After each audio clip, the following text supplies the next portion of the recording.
Guest in the news room में आज हम बुला रहे हैं कमाल के हास्य व्यंग के कवि और हिंदी के हम सब के बुजुर्ग सुरेंद्र शर्मा जी। बहुत बहुत स्वागत है आपका।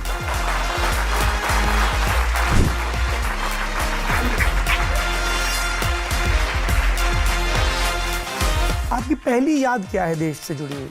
कि मैं रो रहा था और लोग हंस रहे थे जी। तो ये थाली पीटने का कार्यक्रम है, ये तो मोदी जी ने अब शुरू किया है। मैं जब पैदा हुआ था तब थाली पीटी गई थी पहली बार। आपकी शादी कब हुई? मैं दुख के दिन याद नहीं करता। 2 जने और साथ भेज दिए थे। लड़की को गलतफहमी रहेगी क्योंकि वो मेरे से ज़्यादा अच्छे थे। उन्होंने भी 2 लड़की और बैठा रखी थी। 60,000 रुपये आपको दहेज मिला तो आपने विरोध नहीं किया दहेज का? मुझे तो पसंद था। लड़की की दहेज? दहेज भी पसंद था, लड़की भी पसंद थी। दहेज मांगना खराब है, देना थोड़ी खराब है। किस कॉलेज में थे आप? Shri Ram college of commerce. तब तो पढ़ने में बड़े अच्छे रहे होंगे। पढ़ लिख कर नौकरी मत करो, पढ़े लिखों को नौकरी दो। बड़ा प्रोजेक्ट ये है। अब देश में मंदिर बना रहे हैं, कोई प्रोजेक्ट थोड़ी है।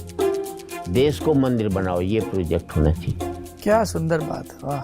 मैंने शुरू में सोचा ही नहीं था कि कवि सम्मेलन में कमाई भी हो सकती है। लाल किले में 100 रुपए का पारिश्रमिक था कवियों का और 200 रुपए बच्चन जी लेते थे। उनका डबल रेट क्यों था? वो पॉपुलर ज्यादा थे। वो एक ही सुनते थे वो कविता उनके, मधुशाला। लोगों ने कहा एक वो जमाना आया कि सारे कवियों का बजट एक तरफ और सुरेंद्र शर्मा को बुलाने का बजट एक तरफ। सही बात है ये? पर अब कुमार विश्वास का है, 25 लाख 30 लाख लेता है। शैलेश लूढ़ा है, 12-13 लाख लेते हैं। आपने दिनकर जी या बच्चन जी का नाम नहीं लिया? वो लोकप्रिय नहीं थे। आपने शास्त्री जी का जमाना देखा, इंदिरा जी का जमाना भी देखा? शास्त्री जी, इंदिरा जी को कविताएं सुनाई मैंने। फिर धीरेन्द्र ब्रह्मचारी जी आए, उठो इंदिरा, और एकदम उठकर चली गई। वाजपेयी जी ने भी कहा कि राजनीति में आ जाओ। अटल बिहारी वाजपेयी जी? हाँ, मैंने कहा कि आप कभी सम्मेलन आ जाओ, मैं वहाँ जाता हूँ। मैं अपने फील्ड का बादशाह हूँ तो किसी के यहाँ चपरासी क्यों बनूँ? आप बड़े खिलाफ रहते हैं किसी भी किस्म की शारीरिक गतिविधि के। वैज्ञानिकों ने कार इसलिए बनाई कि आप पैदल चलोगे। भाई घोड़ा दौड़ता है 20 साल जिंदा रहता है, अजगर पड़ा रहता है 1000 साल जिंदा रहता है। घर में चुपचाप पड़े रहोगे, धीरे धीरे सांस लोगे, धीरे धीरे। जिस कुर्सी पे आप बैठे इसी पे बैठ के डॉक्टर्स ने कहा कि तंदुरुस्त रहने के लिए कसरत करना जरूरी है। बहके हुए लोग हैं। मैंने अरहर की दाल नहीं खाई कभी। क्यों? उससे क्या बुराई है? बुराई कुछ नहीं, वो मेरी पत्नी को बहुत पसंद है। उसका विरोध तो कर नहीं सकता, उसकी दाल का ही विरोध कर लेता। ये भी तो एक रिवेंज लेने का तरीका है। वाह। सर, कपिल शर्मा से आपकी नाराजगी की वजह क्या है? कपिल शर्मा को हंसाने के लिए 4-5 लोगों की जरूरत है, मुझे नहीं है। उन्होंने बुलाया भी मुझे, मैं नहीं गया। कई लोगों ने आपकी आलोचना करते हुए ये कहा कि पत्नी का मजाक उड़ाते हैं हर कविता में। मैं जो भी 4 लाइन पढ़ता हूँ पत्नी के ऊपर, उसमें अपना ही मजाक उड़ता है। पत्नी पर क्यों? गर्लफ्रेंड पे जोक क्यों नहीं बनाते हैं? गर्लफ्रेंड पर जोक बना दूंगा तो पत्नी हाथ से निकल जाएगी। Powered by Standard Electricals, performance का हाई स्टैंडर्ड। बढ़ाई जब आपने परफॉर्मेंस बोला गॉट अ डैश, हमने दिया hot water in a flash. Standard performance का हायर स्टैंडर्ड। नमस्कार, मेरा नाम सौरभ द्विवेदी है। ये लल्लन टॉप का कार्यक्रम है guest in the news room. मेरे हाथ में एक पर्ची है। मेरे वैज्ञानिक साथी, वैज्ञानिक विषयों पर लिखने वाले साथी राज विक्रम ने ये पर्ची दी है। उन्होंने बताया है कि जेम्स वेब नाम का एक टेलीस्कोप है जो इंसानों का बनाया हुआ सबसे ताकतवर टेलीस्कोप है। ये धरती से 15 लाख किलोमीटर दूर है, सूर्य को देखने की कोशिश कर रहा है।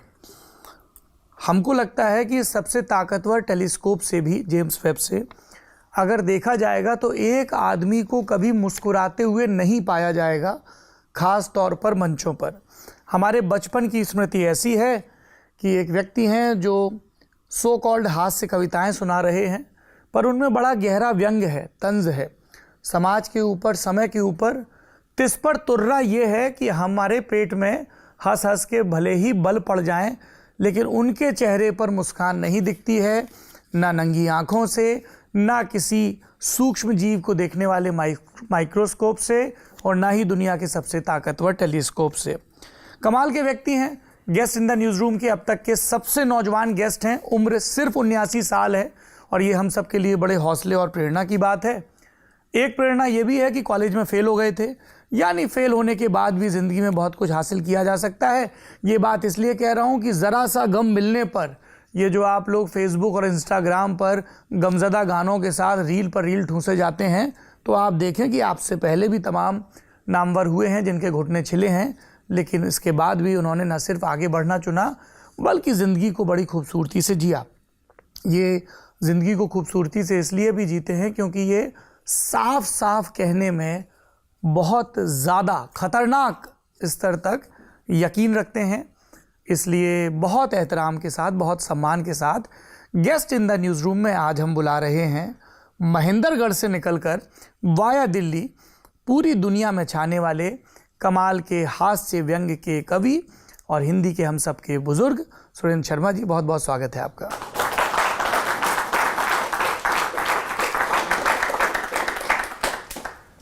आपने तो सब देखा है, देश को आज़ाद होते हुए भी देखा है। 2 साल के थे हालांकि तो। हाँ, 2 साल का। गांधी जी की हत्या भी हुई, संविधान भी बना, पहला चुनाव भी हुआ। आपकी पहली याद क्या है देश से जुड़ी हुई? कि मैं रो रहा था और लोग हंस रहे थे। जी। पैदा हुआ था जब। हाँ जी। तो ये थाली पीटने का कार्यक्रम है, ये तो मोदी जी ने अब शुरू किया है। मैं जब पैदा हुआ था तब थाली पीटी गई थी पहली बार। हो सकता है वहाँ से नकल ली हो। क्या बात, क्या बात। तो स्कूल वगैरह आपका वहीं महेंद्रगढ़ में हुआ? नहीं, स्कूलिंग भी यहीं से। दिल्ली से। पिताजी वैद्य हैं आपके? वैद्य थे। हाँ। और हमारा पूरा खानदान वैद्य परिवार गांव में माना जाता है। मेरे पिताजी वैद्य थे, मेरे बाबा वैद्य थे, बाबा के फादर भी वैद्य थे। और 3 बाबा थे। मेरे बाबा सबसे बड़े थे, बाकी दोनों छोटे थे। तो फादर ने प्रैक्टिस नहीं की, आयुर्वेदिक मेडिसिन मैन्युफैक्चरिंग का काम था, दिल्ली में भी और गांव में भी। मैंने खुद 200 आयुर्वेदिक दवाइयाँ बनाई। अच्छा, मतलब उनको कूटने का काम, वो पाउडर पुड़िया वो सब? नहीं, वो मेरा बाप नहीं चाहता था ना मैं घर में बैठूं। स्कूल में भी, स्कूल 8वीं 9वीं में आ जाओ फैक्ट्री में, क्या करूं, गोली बना ले, पुड़िया बांध ले, शीशी साफ कर ले। तो जिंदगी भर उन्होंने मुझे खाली बैठने नहीं दिया। बाल मजदूरी तब निषेध नहीं थी क्या? ना, उस समय नहीं थी। मैं बाल मजदूरी निषेध कर देते तो मेरे ख्याल से पूरा हिंदुस्तान उसमें गिरफ्त में आ जाता। बाल श्रमिक, इसकी परिभाषा अलग होनी चाहिए। क्या होनी चाहिए? बच्चा चोरी कर सकता है, अपराध कर सकता है, लेकिन काम नहीं कर सकता। कई ऐसे भी काम हैं जो बालकपन से किए जाएंगे। क्लासिकल गाना है तो बच्चा को बाप बचपन से सिखाएगा ना, कसीदाकारी है, उसे एजुकेशन में क्यों नहीं मानी जाती? क्या पढ़ाई एजुकेशन है? कारीगरी भी तो एक एजुकेशन है। बिल्कुल। और बचपन से अगर नहीं सीखेगा, बीए के बाद आप किसी को क्लासिकल की जानकारी दे सकते हैं, कसीदाकारी की जानकारी दे सकते हैं। गलत ये है कि एक पिता के जरिए अगर कोई बच्चा सीख रहा है तो उसे बाल श्रमिक नहीं माना जाना चाहिए कभी भी। किसी मजबूरी में अगर किसी और के यहाँ अगर कोई मजदूर बच्चा काम कर रहा है तो उसे माना जाना चाहिए। मैं देखता हूँ, मैं नए वास में मेरा फैक्ट्री थी तो सामने कारीगर थे जो अपने बच्चों को कढ़ाई और कालीन बनाना सिखा रहे थे। वो छोटा बच्चा बड़ा होकर के अच्छा कारीगर बनेगा। बचपन से आप अगर अपने बच्चे को आप बढ़ई का काम कर रहे हैं, बचपन से सिखाएंगे तो आगे चल कर के बहुत अच्छा उसमें निकलेगा। उसे बाल श्रमिक नहीं मानना चाहिए, वो एक शिक्षा का जरिया है। क्या बीए में कोई कारीगर नहीं पहुंच सकता? वो भी एक शिक्षा ही मानी जानी चाहिए ना। एक संगीत है, तबला बजाने वाला है। जाकिर हुसैन क्या बीए पढ़ने के बाद तबला सीखे थे? उनके पिता ने बचपन से ही सिखाया होगा। तो आप बाल श्रमिक में उसको कैसे गिन लेंगे? तो ये जो आपको बचपन से दवाई बनाना सिखाया जा रहा था, फिर आपने इसको दवाई continue- बनाना नहीं, बांधना। पहले तो शीशी साफ करना सिखाया। हाँ। बोतल साफ करो, हाँ। पुड़िया बनाओ, गोली बनाओ। दवाई का तो बहुत बाद में उन्होंने सिखाया, क्योंकि उसके लिए डिग्री होनी चाहिए। हम्म, पर मैंने देखा है च्यवनप्राश कैसे बनता है, आज भी मैं देखता हूँ। कई दवाई बनाने वाले लोबसम बना देते हैं, आसव बना देते हैं एक दिन के अंदर, जबकि ये 1.5 महीने की प्रक्रिया है। अगर पूर्व शास्त्र की दृष्टि से देखा जाए तो 1.5 महीना कम से कम चाहिए इसमें आसव बनाने की। आसव बनाने। मटके में रखा जाएगा, उसमें ये रखा जाएगा, और तब तक सर्दियों में 2 महीने चाहिए, गर्मियों में 1.5 महीना चाहिए। तब पूरा होता है जब बोतल में भरा जाए, उसमें हिलाया जाए तो एक भी गैस नहीं निकले उसके अंदर। इसका मतलब पूर्ण रूप से तैयार हो चुका है। आयुर्वेद के साथ यही दिक्कत रही कि इसमें R&D नहीं हुआ, उस पर बहुत रिसर्च की काम था। मेरे बाबा के छोटे भाई थे सूरजगढ़ में, वो लकवे का इलाज करते थे और 1 हफ्ते में ठीक करते थे। अच्छा। हाँ, हमारे कवि हरिओम पंवार हैं, उनको कलकत्ता में कविता पढ़ते हुए लकवा मार गया। तुरंत मैंने हवाई जहाज से भेजा और उन्होंने उसे 8-9 दिन में ठीक कर दिया, और 1 महीने बाद उसी तरह से वो तो जोश में तेज़ी से बोलता है, उस लायक बना दिया उसको। वीर रस की कविताएं पढ़ते हैं बड़े। हाँ, वो शादी नहीं मिला तो वो आदमी वीर रस ही पढ़ सकता है। शादी हो जाती तो अपनी तरह मिमियाता रहता और क्या करता। उसकी ताकत वहीं खर्च हो गई। जब डांटने वाला कोई नहीं तो खुद ही वीर रस का कवि हो जाता। आपकी शादी कब हुई? मैं दुख के दिन याद नहीं करता हूँ। ये सब आप इंटरव्यू में ऐसे बोल के आते हैं, हाँ, वापस जाते हैं तो सविता आंटी नाराज नहीं होती आपसे? नाराज क्या करें जब सारी कमाई वही लेती है तो। हाँ। मैं तो डेपुटेशन की तरह काम करता हूँ। पुराने ज़माने में होते थे ना, जो बड़ा डाकू होता था छोटे डाकुओं को भेज देता, लूट का माल लाते थे, उसको दे देते, वो उनका हिस्सा उनको दे देते। कब मिले आप सविता शर्मा जी से? मिला कहाँ, वो तो एक घटना थी ऐसी। क्या? लव मैरिज तो है नहीं, अरेंज मैरिज थी। जी। तो मेरे बापू ने कह दिया था, 2 जने और साथ भेज दिए थे। तब बातचीत कहाँ होती थी। नई सड़क के एक मकान में, जो उनके रिश्तेदार भी थे हमारे भी थे, मेरे बापू ने कह दिया, एक तो मेरे जीजा जी और एक मेरा दोस्त रामचंद्र, साथ चले जाना। लड़की को गलतफहमी रहेगी, क्योंकि वो मेरे से ज़्यादा अच्छे थे देखने में। हाँ। उन्होंने भी 2 लड़की और बैठा रखी थी। और ये कह दिया था, तू सवाल मत करियो, हो सकता है लड़की बाद में मना कर दे। हाँ। क्योंकि उस समय मेरी जो 50-55 किलो का शरीर होगा, और मेरे ख्याल से तब तो कद बढ़ चुका था, वरना मैं जब 9वीं-10वीं में था तब 1 गज 1 फुट 1 इंच कद था मेरा। एक तो ब्याह होना इसी सूरत में गलत हो जाता है। फिर एक अंग्रेजी की दवाई आई थी, वो मैंने ली, तब जाकर 1 फुट कद बढ़ा मेरा। अरे लोगों को भरम हो जाएगा कि अंग्रेजी दवाई से 1 फुट बढ़ जाता है। हाँ, नहीं, वो बाद में बैन कर दी। उन्होंने सोचा होगा जब ऐसे ऐसे आदमियों को बढ़ाएंगे तो बदनामी तो होगी ना उनकी, इतना छोटा ही ठीक है। कितनी उम्र थी आपकी जब आपकी शादी हुई? मेरी शादी हुई 25 साल की उम्र में। अच्छा। मेरे ताऊ जी और मेरे पिताजी माथा पकड़ कर बैठे हुए थे, और यही मेरे घर का नाम सुरेश था। तो रात को बात कर रहे थे, सुबह 6 बजे मेरी आँख खुल गई, दोनों माथा पकड़े हुए। हाँ। अरे फादर का नाम बालकृष्ण था। अरे बोले, बालकृष्ण दुनिया भर की बारातों में जाते रहेंगे, अपनी बारात में भी कोई जाएगा या नहीं जाएगा ये तो तू बता। तेरे छोरा इसलिए नहीं बारा, हर एक बारात में नाचता रहता ही है। और इसलिए इसकी बदनामी फैल रही है पूरे समाज में कि जो लड़का सड़क पर डांस करता है वो तो किसी लायक है ही नहीं, और आज बिगड़ डांस के कुछ हो नहीं सकता। खेल में कभी कोई रुचि नहीं रही, क्योंकि तब एक कहावत थी, पढ़ोगे लिखोगे बनोगे नवाब, खेलोगे कूदोगे बनोगे खराब। तो हर खेल पर पिटाई होती थी। यही काम है क्या तेरे लिए? और खेल क्या होते थे उस समय? सबसे क्रिकेट, बेस्ट हॉकी? एक ही बेस्ट खेल था उस समय जो हमें पसंद था, उसमें चोट नहीं लगती थी, ताश खेलने का। वाह साहब वाह। सबसे कम जगह घेरता था, सामाजिकता भी बढ़ती है। सामाजिक बढ़ती। कौन सा गेम खेलते थे आप ताश में? पपलू।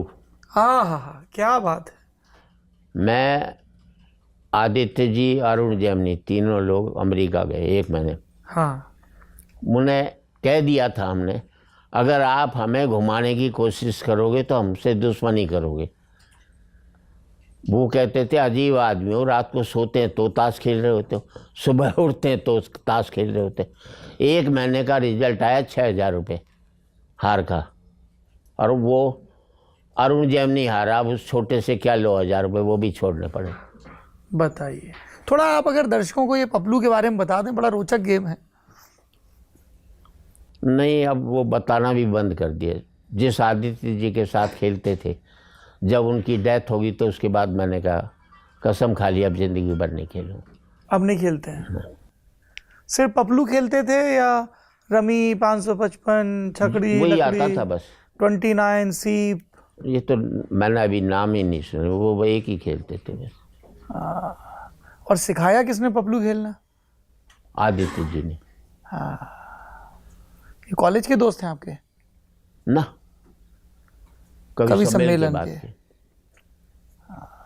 कॉलेज के दोस्तों में तो जो 1 साल फेल हुआ उसी ने तो कवि बनाया मुझे। कैसे? किस कॉलेज में थे आप? Shri Ram college of commerce. तब तो पढ़ने में बड़े अच्छे रहे होंगे। अच्छा, मुझे पढ़ लिख कर नौकरी थोड़ी करनी थी। फिर क्या करना? आज भी कहता हूँ बच्चों को, पढ़ लिख कर नौकरी मत करो, पढ़े लिखों को नौकरी दो। बड़ा प्रोजेक्ट ये है, छोटे प्रोजेक्ट सब लोग लेकर के चलते हैं। मैं बड़े प्रोजेक्ट की बात करता हूँ। वो एक विजन बड़ा होना चाहिए मुल्क में। अब देश में मंदिर बना रहे हैं, कोई प्रोजेक्ट थोड़ी है। देश को मंदिर बनाओ, ये प्रोजेक्ट होना चाहिए। क्या सुंदर बात है, वाह। हम छोटे प्रोजेक्ट पर काम करते हैं। अभी राम मंदिर बना, आप जैसे मीडिया वालों ने जिसे देखो वो कर, भगवान राम की प्राण प्रतिष्ठा। अरे यार, मूर्ति की प्राण प्रतिष्ठा हुई है कि राम की प्राण प्रतिष्ठा हुई? अखबार भी ये, पोस्टर भी यही लिख रहे हैं। आपको नहीं पत्रकारिता करनी आती है, नहीं आना। ऋषि मुनि बैठे, भगवान राम की प्राण प्रतिष्ठा है। मैं कहता हूँ, मंच पर भी कहता हूँ जी। मुझे किसी ने पूछा, तराजू के एक पलड़े में राम हो और दूसरे में तुम हो, तो कौन सा पलड़ा भारी होगा? मैंने मेरे वाला होगा। बोले कैसे होगा? मैंने तराजू के एक पलड़े में राम होगा, दूसरे में मैं होऊंगा, और मेरे भीतर बैठा हुआ राम भी होगा। क्या बात है। सोच कहाँ जा रही है हमारी, ये देखने की बात है। तो जब आप कॉलेज में गए थे, तब जैसे हम लोग जब स्कूल कॉलेज में होते तो बड़ा रहता ना यार, बड़े होके ये बनना है, घर वाले भी समझाते थे, समाज का भी दबाव। आपके ऊपर कुछ ऐसा था? मेरे दबाव था ही नहीं, क्योंकि दवाइयों की मैन्युफैक्चरिंग का काम था, उसी को करना था। हाँ, पढ़ा ली, उसमें कोई मतलब नहीं। मेरे कॉलेज फेलो कई रहे, क्लास फेलो बहुत कम रहे, क्योंकि हम जाते ही नहीं थे। बंक कर देते थे? बंक करते थे, वो कैंटीन में बैठे रहते थे बस। और सुबह से शाम तक हमारा 8 लोगों का ग्रुप था, एक दूसरे की टांग खींचने का काम करते थे बस। एक मौका नहीं छोड़ते थे दूसरे की टांग खींचने का। और 8 में से 7 फेल हुए, एक पास हुआ, वो घर जाकर पढ़ता रहता था। उसने बड़ी नाक हमारी कटवाई।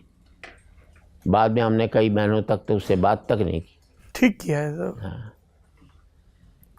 यारी दोस्ती अपने लोगों में ही चलती है। तो फेल हो गए, फिर घर पे क्या प्रतिक्रिया थी? फिर फादर को कोई था ही नहीं, बोले कुंभ का मेला थोड़ी है, अगले साल पास कर लेगा, क्या है 12 साल आएगा। मुझे आज तक याद नहीं कि मेरे माता पिता किसी एक दिन भी कॉलेज या स्कूल गए हों। अब तो हर महीने क्लास लेते। पेरेंट मीटिंग, इसका मतलब जो माँ बाप अनपढ़ हैं उन्हें अपने बच्चों को पढ़ाने का हक नहीं बनता क्या? क्यों बुलाते हैं उनको? शिक्षा व्यवस्था को लेकर काफ़ी ऑब्जर्वेशंस हैं आपके, कैसे ये सुधरे? क्योंकि बड़ी बड़ी कमेटियां बनती हैं, नई नई पॉलिसीज आती हैं। जब से शिक्षा व्यवस्था खराब हुई है, जब से ऑब्जेक्टिव टाइप सवाल आए, एक टिक कर दी, हो गया 100% नंबर। मेरा एडमिशन श्री राम कॉलेज में 51% पर हुआ था। तब मुझे एक सवाल का जवाब देने के लिए 4-5 पन्ने लिखने पड़ते थे। अब सिर्फ टिक करना है। आज की तारीख में बच्चे एजुकेटेड हैं, लर्नेड कहाँ हैं? ज्ञान खत्म हो गया शिक्षा में के चक्कर में। पहले मैं हायर सेकेंडरी में था तो मैं अपने कारखाने की, दवाई मैन्युफैक्चरिंग की बैलेंस शीट निकालता था, बही खाते लिखता था। आज बीकॉम स्टूडेंट्स को कह दो कि आप बही खाते लिख कर दिखा दो, नहीं लिख पाएंगे। ज्ञान में विज्ञान तभी सक्सेस होता है जब तक उसमें 2/3 ज्ञान रहे। जब वो ज्ञान हट जाता है तो फिर वैज्ञानिक और एटम का निर्माण करता है, और जब उसमें ज्ञान रहता है तो वैज्ञानिक उसके जरिए बिजली पैदा करने की स्थिति में आता है। तो आप बता रहे थे कि फेल हो गया, उस चक्कर में कवि बन गया, ये कैसे हुआ? तो हंसाते रहते थे ना आपस में एक दूसरे की टांग, तो हास्य को अपने ऊपर बर्दाश्त करना सीखा। हंसने का हक उसी को बनता है जो जिसमें खुद के ऊपर व्यंग सुनने की क्षमता हो। अगर आपको अपने ऊपर व्यंग सुनने की हिम्मत नहीं है तो आपको हास्य लिखने का कोई मकसद नहीं होता। हास्य वही लिख सकता है जिसके अंदर उतनी करुणा भी हो। क्यों? करुणा और हास्य, आंसू और हास्य एक ही सिक्के के दो पहलू हैं। जिन चीज़ों के नष्ट होने से हास्य पैदा होता है, उन्हीं चीज़ों के नष्ट होने से आंसू निकलता है। क्रोध है, क्रोध नष्ट होगा तो आप हास्य भी पैदा करेंगे और करुणा भी होगी। और मंच पर पहली बार कविता कब पढ़ी? मैं पता नहीं, उसका ध्यान नहीं। मेरे कॉलेज में कुछ पढ़ दी होगी, मुझे ध्यान नहीं। मैं चाहता हूँ, एक ही बात कहता हूँ, नपुंसक कौमें पीछे की ओर देखती हैं, बहादुर कौमें आगे की तरफ देखती हैं। हम पतंग उड़ाते रहे, उन्होंने पतंग उड़ा करके आगे हवाई जहाज बनाने की सोची। हम कहते हैं राम राज्य लाएंगे, तो राम राज्य इसका मतलब दूसरा ये कहो ना हम 5000 साल देश को पीछे ले जाएंगे। आने वाली कौम हमारे ऊपर कैसे घमंड करे? कोई ऐसा काम करते हैं क्या? हमें अपने अच्छा बताने के लिए, घमंड करने के लिए हमारे यहाँ राम थे, हमारे यहाँ कृष्ण थे, बुद्ध थे, महावीर थे। आप क्या हो ये बताओ कि आने वाली पीढ़ी जो है आपका नाम लेकर के घमंड महसूस करे।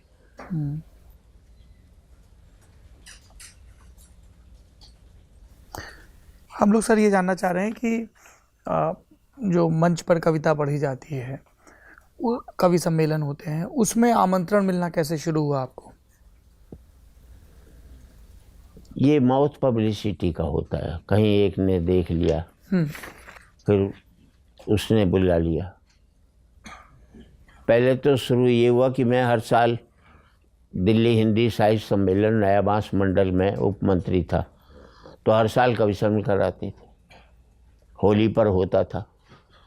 बम्बई से रामरेख बनर्जी आते थे, एक आध फिल्म स्टार आता था हर साल। किस तरह के फिल्म स्टार आपके समय कौन आए थे? पृथ्वीराज कपूर आए, अरे वाह। कई बड़े स्टार आते थे। तब ये तो नहीं था इतने पैसे लेना, कुछ नहीं आता। तो जब मैं उपमंत्री था तो मुझे कौन पढ़ते नहीं, शुरू था जब मैं ही बुला रहा हूँ सबको, तो कैसी भी पढ़ दी और लोग हंस गए। बाकी लोग, कभी लोग दुखी हो गए, लो एक और नया सा बच्चा सा पैदा हो गया। अब उन्हें क्या करूं, मैंने कह दिया भाई मुझे तो पढ़वाना ही पड़ेगा। और बनर्जी तब पढ़वाते थे जब वो फिल्म स्टार उठ करके चला जाता था, तब पब्लिक उसके पीछे भागती थी, तब मुझे नाम लेते थे। और उस समय भी जम लेता था, जम इसलिए लेता था, सारे जो ऑडियंस में होती थी सारे अपने जानने वाले ही होते थे। चल गया। ये किन सालों की बात है? ये है 1965-66। पर तब मुझे ये थोड़ी सा, लाल बहादुर शास्त्री तब प्रधानमंत्री थे। हाँ, और उस समय मैं कॉलेज में धोती कुर्ता पहन करके जाता था। अच्छा। हाँ, और तब ये पतलून वगैरह चला करती थी? कम नहीं थी? चलती तो सारी थी, क्योंकि लाल बहादुर मुझे शास्त्री जी बोलते थे सारे। छोटा कद भी था और धोती कुर्ता, पूरी दिल्ली यूनिवर्सिटी मुझे जानती थी। हाँ। और वाइस चांसलर ने बैन कर दिया, धोती कुर्ता? माइक नहीं इस्तेमाल कर सकते चुनाव में। तो मेरी आवाज़ इतनी तेज़ थी कि कैंटीन से आवाज़ लगाऊं तो सारे रूम्स में जाती थी। माइक बैन कर दोगे, मेरी कैसे? हरचरण सिंह जोश लॉ फैकल्टी में पढ़ता था, बाद में राजनीति में आया। तो मेरा दोस्त था प्रहलाद एन पार्टी करके, बहुत पॉपुलर था वो, सबसे विटियस्ट पर्सन था। बोले यार 3 दिन के लिए अपना भोंपू मुझे दे दे यार, चुनाव में के लिए मुझे चाहिए। तो मेरा नाम भोंपू भी हो गया था। क्या करते थे आप चुनाव में? हैं? उस तब पॉलिटिकल पार्टी तो होती नहीं थी ना, उस समय तो वैसे ही होते थे। बाहर से आवाज़ लगाता था इसको वोट दो, तो जाती थी स्टूडेंट्स में बात। उसका कुछ मेहनताना भी मिलता था? चाय पिला देते थे। मैंने शुरू में सोचा ही नहीं था कि कवि सम्मेलन में कमाई भी हो सकती है। 20-21 रुपए मिलते थे। लाल किले में 100 रुपये का पारिश्रमिक था कवियों का, और 200 रुपये बच्चन जी लेते थे। हरिवंश राय बच्चन जी को 200 मिलते थे? हाँ, वो डबल लेते थे। हाँ। और कौन से कवि आते थे? ये सब 60 की बात है? बाल कवि बैरागी, हाँ। जिनको देखे बिगर लाल किले का कवि सम्मेलन शुरू नहीं होता था। अच्छा। हाँ। एक से एक बड़े, तब तो रमानाथ अवस्थी, रामोतार त्यागी, देवराज दिनेश, एक से एक बड़े। ये शिवमंगल सिंह सुमन जी भी आते थे? हाँ, 100 रुपये में। सब 100 में, हरिवंश जी 200 में, हरिवंश राय बच्चन जी। उनका डबल रेट क्यों था? वो पॉपुलर ज़्यादा थे। बस एक ही सुनते थे वो कविता उनके, मधुशाला। तो वो सहज कविता थी, बाकियों की जो कविताएं थी काफ़ी क्लिष्ट होती थी। हाँ। पर वो सुन ली जाती थी, क्योंकि उस समय पढ़ाई भी MA तक हिंदी में होती थी। कई मेरे दोस्त ऐसे हैं जो IAS ऑफिसर, जो संस्कृत के विद्वान हैं, हिंदी के प्रकांड पंडित हैं। पर अब कभी जब हिंदी 9 तक कर दी तो कैसे बढ़ेगा? मैं हिंदी अकादमी का उपाध्यक्ष था जी पिछली बार, अभी भी हूँ। तो मैंने प्रस्ताव पास किया कि हिंदी भाषी क्षेत्र है ये दिल्ली, तो बच्चों को 1 से 100 तक की तो हिंदी की गिनती आनी चाहिए ना, कम से कम। वो भेज कर मनीष सिसोदिया को भेज दिया मैंने। तो उन्होंने बोले यार ये क्या कर दिया तूने? मैंने क्यों? बोले पहले ये तो मालूम कर ले जो अध्यापक है उनको भी आती है कि नहीं। बच्चों के तो बाद में आएगी हिंदी। जो ये तो मसला है, कई हमारे अंग्रेज़ी बोलने वाले जिन्होंने अंग्रेज़ी माध्यम से पढ़ाई की है उनके सामने हम लोग कोई ऐसे 58-59 टाइप का शब्द बोलते हैं तो उनको थोड़ा एक्सप्लेन करना पड़ता है फिर अंग्रेज़ी में। देखिए हिंदी दयनीय थी, अब हमने उसको दयनीय बना दिया। हाँ, इतना बुरा। सबसे बड़ी बात है, जो इतने भी बड़े लोग हैं, साहित्यकार लोग हैं और जो अनुवाद करने वाले हैं, उन्होंने हिंदी को दुष्कर बना दिया, कठिन बना दिया। और दूसरी भाषाओं के शब्द लो, हिंदी बहुत सरल है। आप ओशो को सुन लो ना, उससे सरल हिंदी कोई नहीं बोलता। और अच्छी बात को सरल शब्दों में व्याख्या करता है उसकी। अब ट्रेन लेट है, इसमें है ही तो हिंदी का है, पर ऐसा लगेगा आपको कि पूरी हिंदी बोली जा रही है। जो एक गरीब आदमी, जो एक रिक्शा वाला, जो एक मजदूर बोलता है हिंदी, वो हिंदी है, ना कि जो एक एम.ए. का साहित्यकार है या है, वो हिंदी नहीं है। इंटरेस्टिंग। ये भाषा को लेकर हम बात कर रहे हैं। आप लोगों के दौर में तो बहुत साहित्यिक पत्रिकाएं भी आती थी, तब आपको लगता था लोग भाषा को लेकर ज़्यादा सजग थे या अब ज़्यादा खिलंदड़पन और समृद्धि आ गई है? सिर्फ आप, मैं समझता हूँ एक अपराध हुआ है। 14 सितंबर को हिंदी दिवस, ये गलत काम हुआ है मुल्क में। होना ये चाहिए था 14 सितंबर को भारतीय भाषाओं का दिवस होता। अब दूसरे भाषा भाषी हिंदी को अपना दुश्मन मानते हैं। वहाँ अंग्रेजी के पोस्टर लगते हैं, हिंदी के नहीं। हिंदी के नाम पर कालिख पोती जाती है। अगर राष्ट्रीय एकता करनी थी तो भारतीय भाषाओं का एक ही दिन होता, तो सारे भाषा भाषी एक ही दिन उसका उत्सव मनाते। आपने हिंदी का कर दिया, बाकियों का क्यों नहीं किया? उन भाषाओं के लगा कि हिंदी हमारे ऊपर थोपी जा रही है। अगर सारी भारतीय भाषाओं का एक दिन होता और एक दिन ऐसा भी करते अंतर्राष्ट्रीय भाषा दिवस, पूरे संसार की भाषाओं का वो दिन होता जी, तो ये चीज़ें आदमी को आदमी से जोड़ने की बातें होती हैं। अगर एक ही भाषा का दिवस होता तो कभी भी भाषा के नाम पर इस मुल्क में राज्य नहीं बनते। जितना बंटवारा हुआ भाषा के नाम पर राज्यों का हुआ। अगर हम एक ही भाषा का कर लेते तो हम बेहतर भारत में जी रहे होते। पर एक भाषा करते तो जो दक्षिण भारतीय राज्य हैं उनकी भी वही दिन होता। जैसे अभी आप चेन्नई होके आए, हाँ। तमिलनाडु एक बड़ा गढ़ रहा है द्रविडियन पॉलिटिक्स का, हाँ। जहाँ पर हिंदी का विरोध हुआ। ये माना गया कि उत्तर भारत अपनी भाषा को हम पर थोप रहा है। आपका अनुभव कैसा रहता है वहाँ पे? मेरे तो कल टिकट से शो था मेरा। मैं अभी सिलीगुड़ी गया था, वहाँ 3000 रुपये की टिकट थी।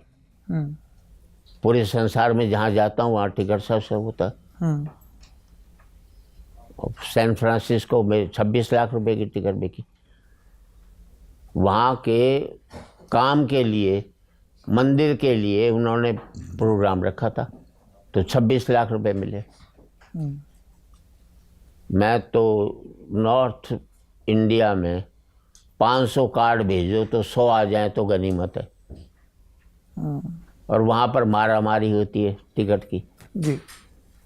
कल बड़ी मुश्किल से मैंने 2-1 लोगों को कहा, यार इनको मेरे जानने वाले हैं, उनको टिकट करी।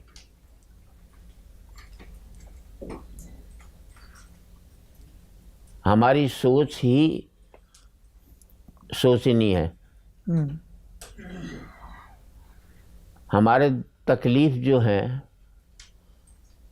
एक सही फैक्ट मैं बता दूं आपको जी।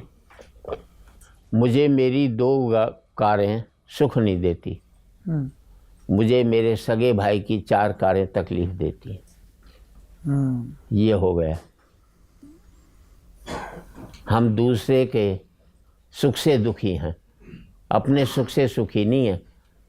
मेरा पड़ोसी अगर मेरे से संपन्न है तो मुझे ये तकलीफ़ का कारण, जबकि पहले के ज़माने में ये हमारे कि यार मेरा भाई है, ये बना हुआ है।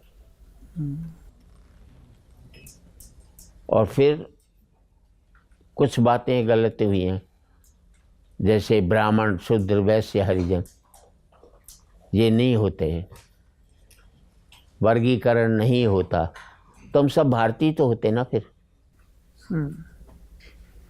मैं इन सबसे पूछता हूँ जिन्होंने बनाया मुनियों से कि राम तो सबरी के झूठे बेर खा सकता है, पर सबरी राम के मंदिर में क्यों नहीं जा सकती?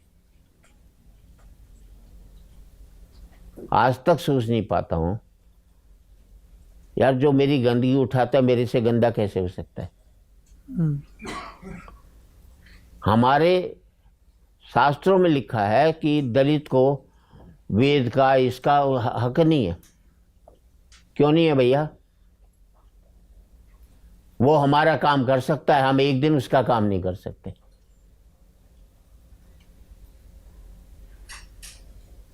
कैसे दूर होगा ये जो जाति के स्तर पर भेदभाव है? देखिए, आदमी को जोड़कर राजनीति करनी हो तो उसके लिए काबिलियत की ज़रूरत है, और आदमियों को तोड़ करके राजनीति करनी हो तो उसके लिए काबिलियत नहीं, कनिंगनेस की आवश्यकता है। इतने सारे हुक्मरान, इतने नेता रहे, आपको कोई काबिल लगा आज तक? सबसे बड़ा तो काबिल गांधी था इस मुल्क में, उससे बड़ा तो कोई नहीं हुआ। हम एक अपनी छोटी सी दुकान खोलते हैं, पूरे परिवार को इकट्ठा करते हैं, उसने पूरे मुल्क को आज़ाद कर दिया, और 15 अगस्त की रात को वो अकेला नोआ खाली की हरिजन बस्ती में झाड़ू लगा रहा था। कोई हुआ? देवताओं में भी हुआ क्या?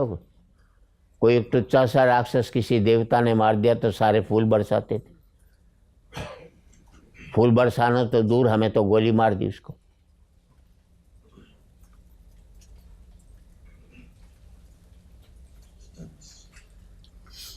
तो आपने शास्त्री जी का ज़माना देखा, इंदिरा जी का ज़माना भी देखा? शास्त्री जी, इंदिरा जी को कविताएं सुनाई मैंने। इंदिरा जी को कविताएं सुनाई? वो कभी सम्मेलनों में आती थी प्रधानमंत्री? फिर इंदिरा जी नहीं आती थी। जब वो हार गई थी तो मुझे जगन्नाथ पहाड़िया उनके यहाँ ले गए थे, और उसमें 3 जने थे, मैं, इंदिरा जी और पहाड़िया जी। 12 विलिंगटन क्रिसेंट पर। पहाड़िया जी क्या क्या के ले गए थे? आप मिलना चाह रहे थे उनसे? हाँ, मेरी तो इच्छा थी। तो मेरा आधे घंटे तक उन्होंने कविताएं सुनी। फिर धीरेन्द्र ब्रह्मचारी जी आए आधे घंटे बाद, उठो इंदिरा, और एकदम उठकर चली गई। तो वो नाम लेके बुलाते थे पूर्व प्रधानमंत्री को उस समय? उन्होंने यही बोला, उठो इंदिरा। उस समय साधुओं का, इनका काफ़ी कुछ बोलबाला था। इंदिरा जी उसमें विश्वास करती थी। ये तो राजीव गांधी ने उसके बाद सबको बैन किया। मेरे राजीव जी से काफ़ी अच्छे 3 दिन पहले ही मुझे मिले थे, उनका जब असैसिनेशन हुआ था। 18 मई को आपको मिले थे? 2-3 21 मई को असैसिनेशन। जनक राजगुप्ता जी ने खाना रखा था, डिनर अपने घर पर, तो उसमें आए थे वो। भगत गाड़ी चला कर आए थे, आगे आजकल भगत बैठे हुए थे उनके साथ। तो उन्होंने कहा हो जाए कविता आज तो, तब उस दिन सुनाई थी मैंने उनको। उससे पहले गुलाम नबी आज़ाद साहब के यहाँ को इफ्तार की पार्टी पर, पहले मुझे कई पार्टी में कहा गया, वाजपेयी जी ने भी कहा कि राजनीति में आ जाओ। अटल बिहारी वाजपेयी जी ने? हाँ, क्या कहा आपने उनको? एडवाणी जी की मेरे 50 साल का आना जाना उनके घर पर। उन्होंने कहा, राजीव गांधी ने कहा, मैंने मना कर दिया। क्यों? मैंने कहा कि आप कभी शर्म में आ जाओ, मैं वहाँ जाता हूँ। आप कविता सुना लो, मैं नेतागिरी कर लेता हूँ। मैं अपने फील्ड का बादशाह हूँ तो किसी के यहाँ चपरासी क्यों बनूँगा? जो भी कलाकार, जो फिल्म वाले आए हैं राजनीति में, उनकी क्या दुर्गति हुई है? भीड़ उनके पीछे भागती थी, बाद में वो भीड़ के पीछे भागने लग गए। अपनी इज्जत ही खराब की ना हर एक ने। ये अभी आप बता रहे थे लाल किले के कवि सम्मेलन में बच्चन जी को डबल मिलता था। लोगों ने कहा एक वो ज़माना आया कि सारे कवियों का बजट एक तरफ और सुरेंद्र शर्मा को बुलाने का बजट एक तरफ। सही बात है ये? नहीं, ऐसा तो नहीं है, पर अब कुमार विश्वास का है। वो 3 कवि सम्मेलन का बजट अकेले का 25 लाख 30 लाख लेता है वो। एक शैलेश लोढ़ा है 12-13 लाख लेते हैं। किसी ने मुझ पर कहा कि आप तो इतना कम लेते हो और वो देखो आपसे छोटे हैं, बड़ा ले रहे हैं। मैंने कहा एक ज़माने में भी तो नीरज जी से ज़्यादा लेता था, ये सोच मत रखो। गोपाल दास नीरज जी हिंदी के महान कवि। देश के कवि सम्मेलनों में योगदान 3 लोगों का रहा जी। हास्य में काका हाथरसी का, गीत में नीरज जी का और वीर रस में बाल कवि बैरागी का। इनकी नींव के कवि सम्मेलन की नींव के ये 3 मेन हैं पत्थर। आपने दिनकर जी या बच्चन जी का नाम नहीं लिया? वो लोकप्रिय नहीं थे। अच्छा। कवि सम्मेलनों में जो साहित्यिक जगत के लोग थे उन्हीं में लोकप्रिय थे, पर आम जनता तक कवि सम्मेलन को लोकप्रिय करने में इन 3 लोगों का बड़ा हाथ रहा। काका हाथरसी, बाल कवि बैरागी, हाँ, और नीरज जी। नीरज, गोपाल दास नीरज जी। पर नीरज जी की एक खास बात है, वो कवि सम्मेलन में नींव के पत्थर भी रहे और गुंबद भी रहे। बाकी लोगों का लास्ट तक इतना वो नहीं रहा। नीरज का दबदबा जब वो 90 साल के थे तब भी वही दबदबा था। कारवां गुजर गया गुबार देखते रहे। बैरागी जी को मैंने इतना जमते हुए कभी नहीं देखा जिंदगी में। कि चाइना से जब हारे हम तब रामलीला मैदान में कवि सम्मेलन हुआ। मैं उस समय मंच पर नहीं था, लेकिन बैरागी जी ने झोली फैला करके लोगों से चंदा लिया। किसी ने बूंदे डाल दिए, किसी ने पैसे जो थे वो डाल दिए उसमें। तो वो एक गीत पढ़ा था, लाल किले की लल्लाई पर लाल चीन ललचाया है, उठो देश के लोह लाड लो, माँ ने तुम्हें बुलाया है। और जो जज्बा पैदा किया देखने लायक था वो। काका हाथरसी के बारे में हम लोगों ने बहुत सुना है, आप तो मिले होंगे? मैं कम से कम 30-35 साल तो काका के साथ पढ़ाई है मैंने। अद्भुत व्यक्ति थे, कुछ बताइए उनके बारे में। अद्भुत व्यक्ति भी थे, लेकिन एक पीड़ा भी। अभी कल परसों ही एक सम्मान काका हाथरसी का 1 लाख रुपए का हास्य सम्मान चिराग जैन को दिया हमने। मैं उसमें पैट्रन हूँ संस्था का जी। 2-3 साल से। काका का नियमित होता था काम। सुबह टहलना है तो टहलना ही है, शाम को 4 बजे कॉफ़ी चाहिए तो कॉफ़ी चाहिए। वो अपने साथ चने रखते थे भुने हुए, वो लेते थे और विस्की भी पीते थे। 1 पैक लेते थे फॉस्फोमीन में डाल करके। किस में डाल के? फॉस्फोमीन, कोई पता नहीं वो है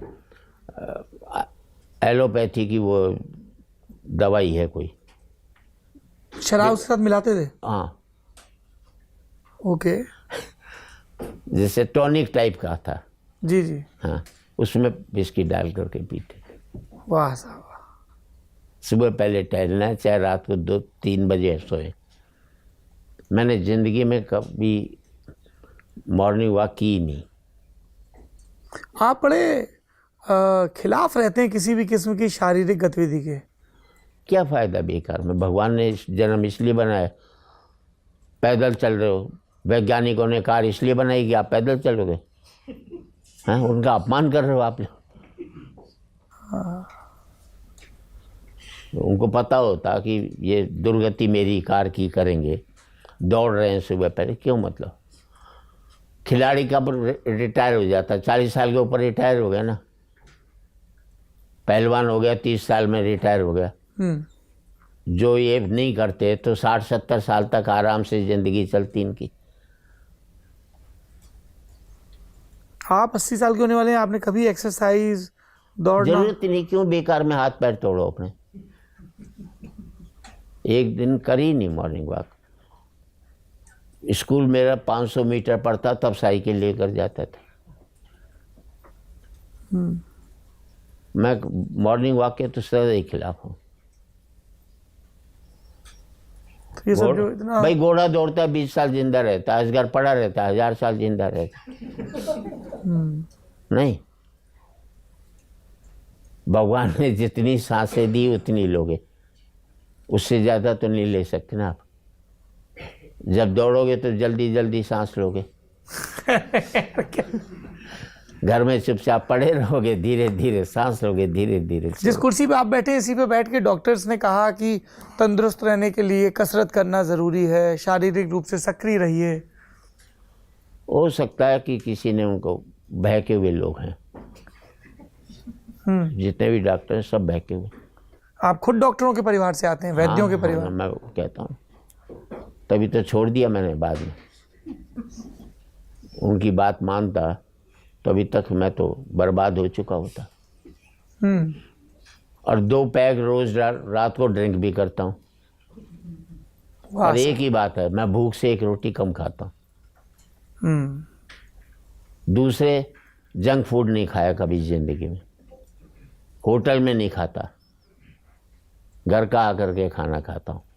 और जब कभी सम्मेलनों के सिलसिले में दुनिया भर में घूमते हैं तब? हाँ, तो पूरे देश में, पूरे विदेश में जहाँ भी जाता हूँ, मेरे घर बने हुए जिनके घर से खाना आता है। कल रात को चलने में घर से आया था खाना, या फिर यहाँ से अपने पैक करा कर ले जाता हूँ घर से। अमेरिका जाऊँगा, फ्लाइट में मेरा टिफ़िन जाता है खा। जंक फूड कभी नहीं खाया? मुझे पता ही नहीं क्या। एक मैंने अरहर की दाल नहीं खाई कभी। क्यों, उससे क्या बुराई है? बुराई कुछ नहीं। हाँ। वो मेरी पत्नी को बहुत पसंद है, उसका विरोध तो कर नहीं सकता, उसकी दाल का ही विरोध कर लेता। ये भी तो एक रिवेंज लेने का तरीका है। वाह। और क्या क्या पसंद है सविता शर्मा जी को? उनको तो आप भी बहुत पसंद मेरे है। अलावा सब पसंद है। आप भी बहुत पसंद है उनको। मेरे को सवाल ही पसंद नहीं होता। पति पत्नी अगर आपस में रोज नोक झोंक नहीं करें तो इसका मतलब उनकी मैरिड लाइफ में कहीं ना कहीं संकट है। एक दूसरे से बात छुपा रहे। सुबह प्यार कर लो, शाम को लड़ लो, बराबर हो जाता है। फिर अगले दिन से नए सिरे से जिंदगी से। तो कहानी का एक सिरा हम लोग नई सड़क पे छोड़ आए थे, 3 दोस्त गए थे और वहां 3 लोग बैठे थे। क्या हुआ फिर? आप गए थे ना लड़की देखने के लिए? हाँ हाँ, अपने दोस्त और जीजा के साथ। उसमें क्या हुआ, एक तो मेरे जीजा ने पूछ लिया, भाई कुछ कसीदाकारी कढ़ाई आती है? तो एक 90% एक तोता बना हुआ दिखा देते थे जी, ये लड़की ने बना। ओ हो भाई, बहुत बड़ा है। वो क्रोशिया का बना तोता? वो तोता। वाह साहब वाह। वो तो मैं 20 शादियों में यही देखा मैंने, कहीं साला वही तोता तो 20 जगह नहीं मिलता। हाँ। 5,000 दहेज पर, 60-70 हज़ार रुपये लगे दहेज पर। 60-70 हज़ार रुपये आपको दहेज मिला? टोटल उनका खर्चा हुआ, उससे ज़्यादा मेरा हुआ, बाप का। आपका क्या खर्चा हुआ? ज्वेलरी वो अब वापस घर में आ गई। तो फिर तो दहेज तो 50-60 हज़ार रुपये। तो आपने विरोध नहीं किया दहेज का? ना, मैंने कहा करता विरोध, मुझे तो पसंद था। लड़की की दहेज? दहेज भी पसंद था, लड़की भी पसंद थी, क्योंकि उन्होंने एक इम्पोर्टेड ग्रामोफोन दिया था। तो मैंने कहा, नेपाल के पास घर था उनका, बलरामपुर में। तो हर बार मुझे नेपाल घुमाने ले जाते थे। कभी कोई चीज़ इम्पोर्टेड दिला दी, कभी ये दिलवा दी। दहेज मांगना खराब है, देना थोड़ी खराब है। मांगना गलत है, अगला अपनी हिम्मत से दे देता है। नहीं पर अगला 5100 रुपये दिए थे उन्होंने। मन तो आया गिन भी लूँ कहीं कम नहीं हो। हाँ पहले यही होता था कवि सम्मेलन में, 600-700 रुपये मिलते थे। बम्बई में 500 मिलते थे, जिसमें भाड़ा भी था। तो छत्तीसगढ़ में होते थे कवि सम्मेलन, 10-10 हज़ार 20-20 हज़ार आदमी आते थे, रात भर बैठते थे। और ये कहते थे ये हलवाई जब सुबह पहली जलेबी उतारेगा उसे खाकर कवि सम्मेलन समाप्त करेंगे। उसको कह देते थे कल आधा घंटा लेट आइए। पहला दौर, दूसरा दौर, तीसरा दौर, और 600 रुपये पेमेंट करते कहते जब ट्रेन चल रही होती थी तब देते थे। 1-1 रुपये के नोट देते थे। अब वो गिन तो सकते नहीं आप, बाद में गिनते थे तो 10-20 तो उसमें गले फड़े मिल जाते थे। हाँ 10-5 कम भी मिल जाते थे। और ये भी 3rd क्लास के टॉयलेट के बाहर बैठकर भी यात्राएं की हैं। टिकट कंफर्म नहीं होती थी। बहुत अजीबोगरीब स्थितियां भी हो जाती हैं कवि सम्मेलनों में, सुना है। कभी भीड़ उपद्रवी, कभी लोग नहीं, कभी पेमेंट नहीं। ऐसा कई बार होता है, पर इतना नहीं होता। अगर मेरे साथ ज़िंदगी में 4-5 ऐसी घटनाएं घटी हैं जिसमें पेमेंट नहीं मिल रहा, तो इसका मतलब ये थोड़ी मैं सबको बेईमान समझ लूँ या सबसे पूरा पैसा मंगवा लूँ। आज बड़े बड़े फिल्म स्टार जब तक पूरा नहीं आता तब तक नहीं निकलते, शहर पर पहुंच जाते। पर ये नियम मैंने तो कभी ज़िंदगी में नहीं रखा। और ये है कि अगर मैंने वैसे भी हाँ भर दी कि आऊँगा मुँह जवानी, तो भी सब जानते हैं कि सुरेंद्र शर्मा ने अगर हाँ भर दी तो हर हालत में आएगा। बाकी कई लोग कर जाते हैं, गड़बड़ कर जाते हैं। थोड़ा किसी ने और ज़्यादा दे दिया तो मना कर दिया, नहीं गए। मेरे साथ ये रिकॉर्ड, मुझे लंदन का निमंत्रण मिला कि कुछ कवियों को बुलाया, तो आपका उसमें नाम सिलेक्ट किया है और बच्चन जी आ रहे हैं और अमिताभ बच्चन भी जा रहे थे अब बच्चन जी की कविता पढ़ने के लिए। मैंने बम्बई में हाँ भर रखी थी। मेरी 200 नाइट हुई हैं बम्बई में टिकट से। तो मैंने कहा मैंने बम्बई हाँ भर दी, मैं नहीं आऊँगा। और कोई दूसरा होता तो मना कर देता। और बाद में हुआ ये कि 3 दिन पहले बम्बई वाले ने कह दिया यार कैंसिल हो गए। पर मुझे कोई रिग्रेट नहीं है। मैं आज भी इस बात पर अपने आप को मानता हूँ कि जो कमिटमेंट कर लिया वो कर लिया, चाहे कुछ भी हो जाए उसके बारे में। कभी फिल्म लाइन से आपको ऑफर आया लिखने का, मैंने एक्ट करने का? फिल्में की हैं मैंने। मुझे मनोज साहब ने कहा था एक फिल्म में, कुमार जी ने, हाँ, राज कपूर साहब ने बुलाया मुझे कि हमारे लिए कुछ कर दो। केसी बोकाड़िया ने कहा कि 1-2 फिल्में कर लो। मैंने मनोज कुमार की एक कर दी, जब आपके अंदर। अब वो फिल्म मैक्सिमम टाइम लगा उसमें, हेमा मालिनी थी, मल्टी स्टार फिल्म थी। तो उत्साह था आपके अंदर हेमा मालिनी से मिलने जा रहा हूँ? नहीं, ऐसा कोई बात नहीं थी। अब उसमें कह रहे हैं कि ये खंबा है, ये समझ लो आप हेमा मालिनी है ये, और इसे देख करके आप ये डायलॉग बोल दो। मैंने हेमा है ही नहीं यार, खंबा है ये तो। बोले नहीं, हेमा जी थी पहले, उनका रिकॉर्ड पहले करवा लिया, आपका बाद में कर लें। ओहो। तो 2 दिन की फिल्म में खूब बोर होने के बाद फिर मनोज साहब को मैंने कहा, मैंने भाई साहब, फिर एक माया गोविंद ने फिल्म बनाई थी जी, उसमें किया। 2 फिल्में प्रभा ठाकुर ने बुलाई, उसमें किया। और 4 फिल्मों में मैंने एक भी नहीं देखी, कहीं मुझे खुद से ही घृणा नहीं होने लग जाए। अरे फिल्में देखते हैं वैसे आप, या जंक फूड की तरह फिल्मों से भी परहेज है? पहले फिल्में बनती थी, अब फिल्में कहाँ बनती हैं जो हकीकत से परे होती हैं। फिल्में पहले खूब बनी, अच्छी बनी हैं। तारे ज़मीं पर, एडवाणी जी को बड़ा शौक़ है, तो काफ़ी वो प्रोग्राम रख लेते थे। फिल्म है ना उनका थिएटर सरकार का जो बना हुआ एक रेडियो स्टेशन के पीछे फर्स्ट डिवीज़न का। तो अच्छी फिल्में उन्होंने 2-3 दिखाई थी, जिसमें लगान फिल्म एक थी, एक तारे जमी पर अच्छी फिल्म थी। फिर एक ऐसी दिखा दी। फिर मैं उनकी बेटी को कही है, प्रतिभा को मैंने कहा, देख आगे से मुझे मत बुलाइयो, मैं बर्दाश्त नहीं कर सकता। अब एक फिल्म मैंने देखी, दोस्त ले गए कॉलेज में, मैंने 62 फिल्में देखी एक साल में।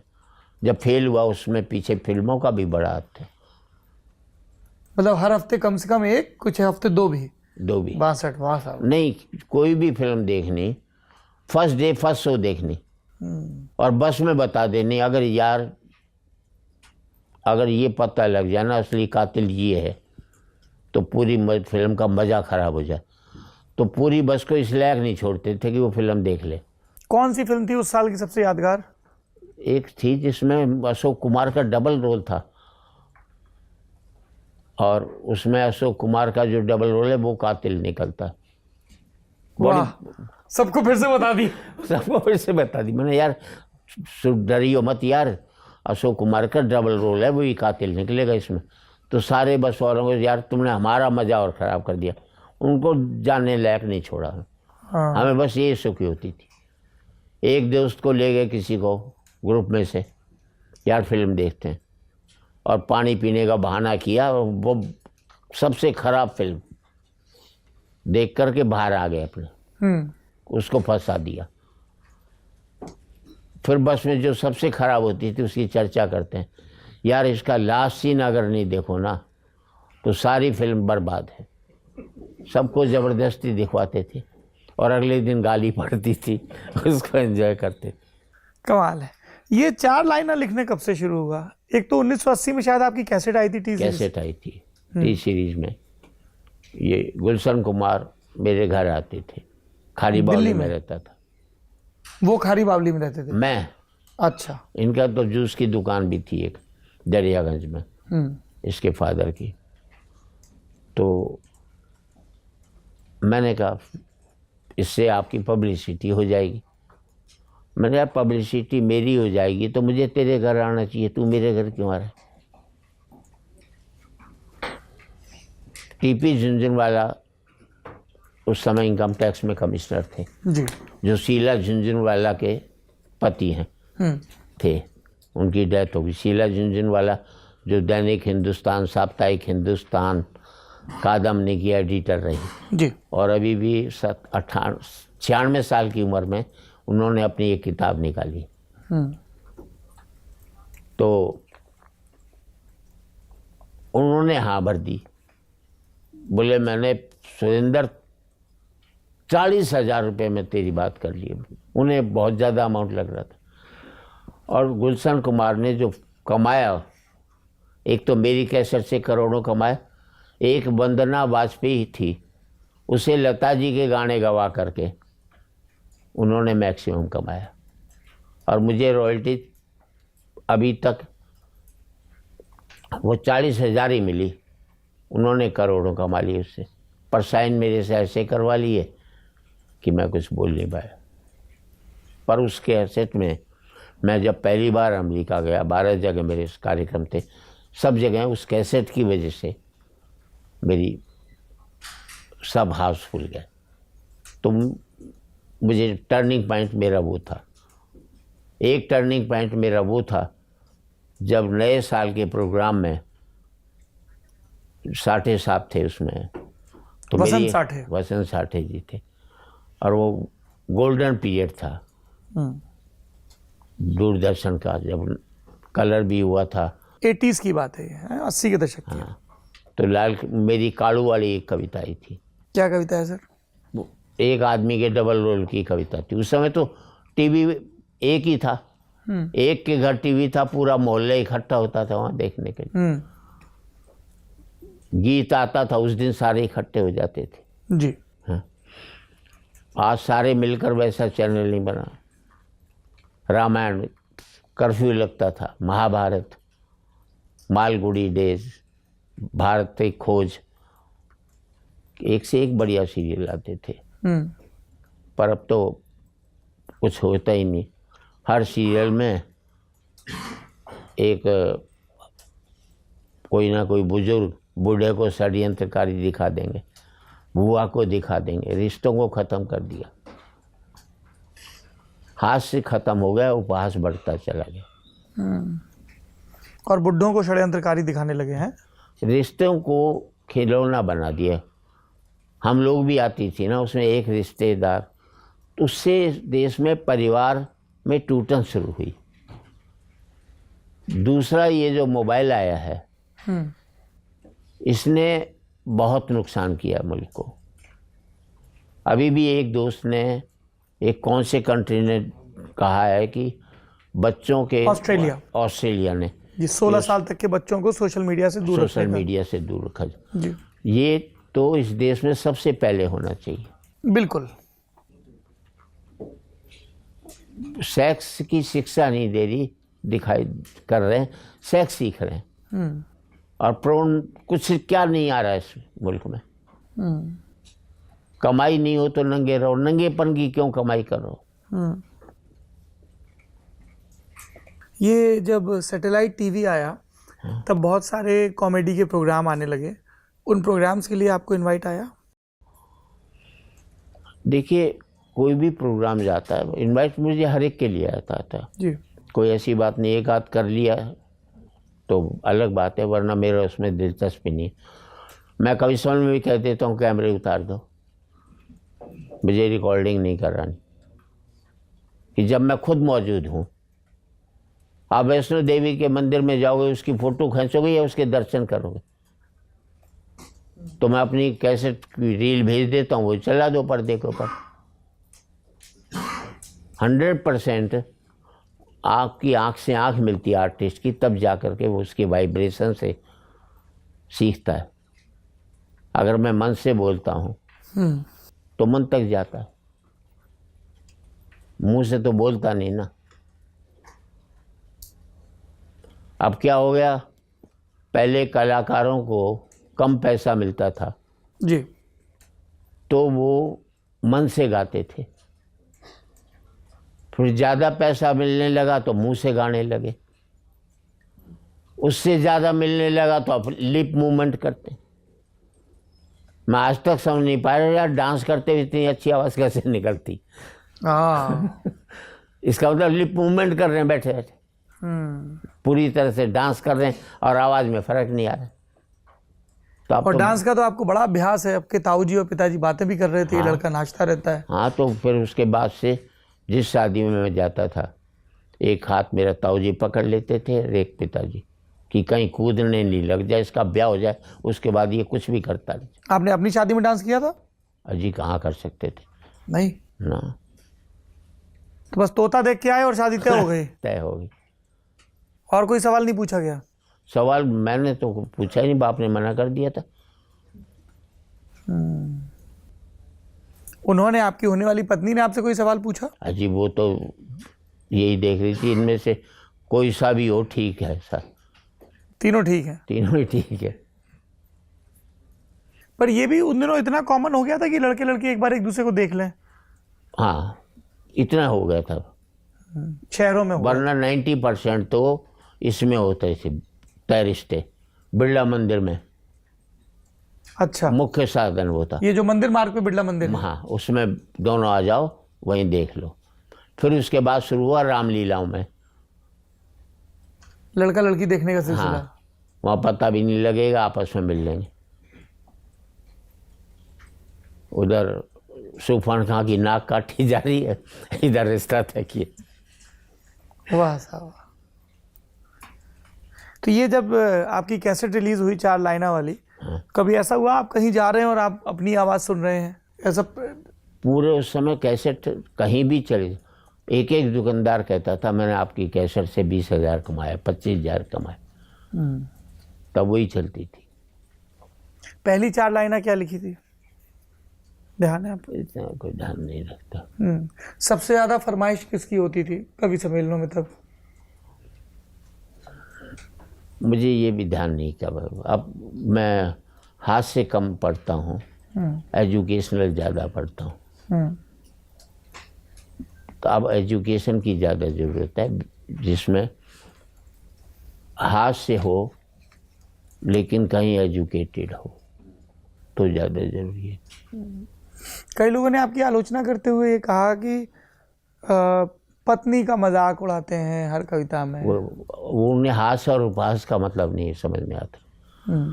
मैं जो भी 4 लाइन पढ़ता हूँ पत्नी के ऊपर, उसमें अपना ही मजाक उड़ता है। जैसे मैंने कहा, देख शेर की खाल लायो हूँ, पर आज तो गजब ही हो जातो। एक मौको ऐसो आयो तो कि शेर मैं नहीं खा जातो। घरवाली बोली ऐसो हो जातो तो मैं तो बर्बाद ही हो जाती, थारी तो खाल भी कोई काम में नहीं आती।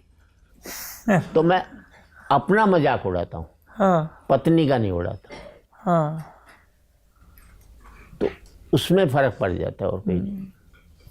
इस चीज़ को लेके कभी सामने से ये चाहिए कि आप स्थानीयता ला रहे हैं भाषा की बोलने में, एक आंचलिकता है, क्योंकि ठेठ हिंदी चल रही थी तब ठेठ वो अलग लाना ही मेरी पॉपुलैरिटी की वजह थी, क्योंकि मेरी कोई नकल तो कर नहीं सकता था। विमलेश जी थे जी, जिनको सुन कर के मैंने लिखना सीखा था, क्योंकि वो भी राजस्थानी में पढ़ते थे और हास रस के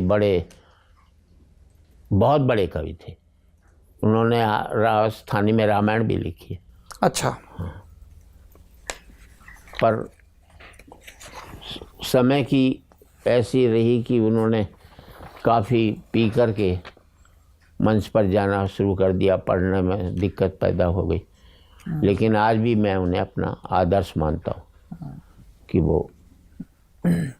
शर्मा जी, इस चीज़ को लेके बहुत कहानियाँ चलती हैं कि रात भर कवि सम्मेलन चलते हैं। कई लोगों ने कहा पीछे पैग भी चलते हैं, कई लोगों ने कहा फलाने कवि तो पीकर ही जाते हैं तभी इतनी खुमारी आती है। पहले 90% कवि सम्मेलन कविता युक्त और शराब युक्त होते थे। अब 90% शराब मुक्त भी हो गए और कविता मुक्त भी हो गए। एक से एक सारी रात कवि सम्मेलन। अब तो मैंने तो काम कर दिया कि मैंने कहा 1 दौर से ज़्यादा का नहीं करेंगे, 3 घंटे से ज़्यादा का नहीं करूँगा। नीचे गद्दे पर नहीं बैठेंगे, कुर्सी लगेगी। और अब 90% जो हैं हवाई जहाज से कवि यात्रा करते हैं। कविता ख़त्म हो गई लेकिन दूसरी चीज़ें बढ़ती चली। लेकिन बाजार तो बहुत बड़ा हो गया है। बाजार बहुत बड़ा हो गया, लेकिन इसमें भी कोई शक नहीं, बाजार ऊपर नहीं आया। पर बाजार तो आज एक ज़रूरत हो गई है जी। तो ये जो हमारे समय के जो आपने कहा सबसे महंगे कवि हैं जैसे कुमार विश्वास हैं, हाँ। इनके बारे में क्या राय है आपकी? देखिए, उसका प्रस्तुतिकरण उससे बेहतर किसी के पास नहीं है। क्योंकि उन्होंने राम के ऊपर भी काफ़ी सुनाते हैं, ये सुनाते हैं जी। उसको चीज़ें बहुत याद रहती हैं। मैं तो हिंदी पढ़ी नहीं, 10th के बाद अंग्रेजी आ गई थी, कॉमर्स विषय था। फिर कॉलेज के अंदर बीकॉम पढ़ा तो अंग्रेजी थी, फिर 1 साल लॉ किया उसमें भी अंग्रेजी थी, फिर 2 साल एमकॉम किया उसमें भी अंग्रेजी थी।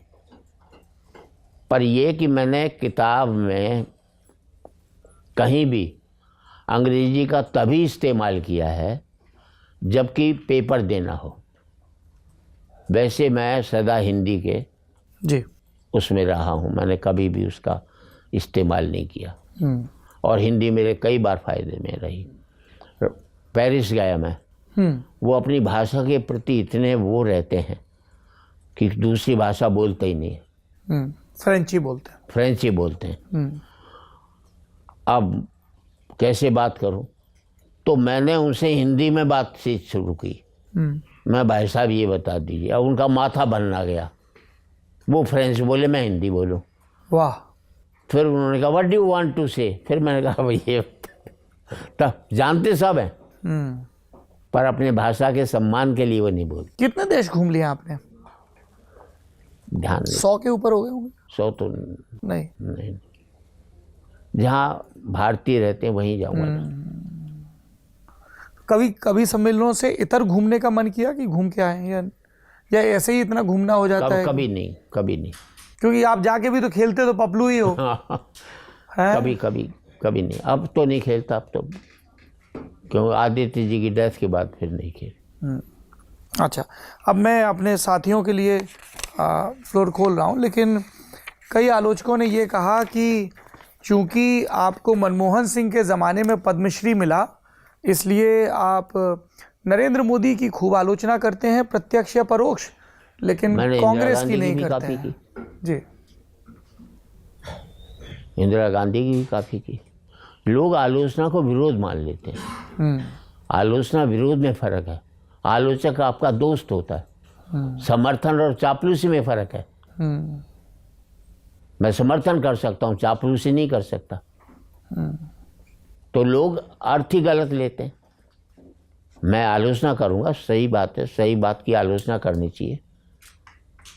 उसमें चाहे मोदी हो, चाहे कोई भी हो, चाहे इंदिरा जी की।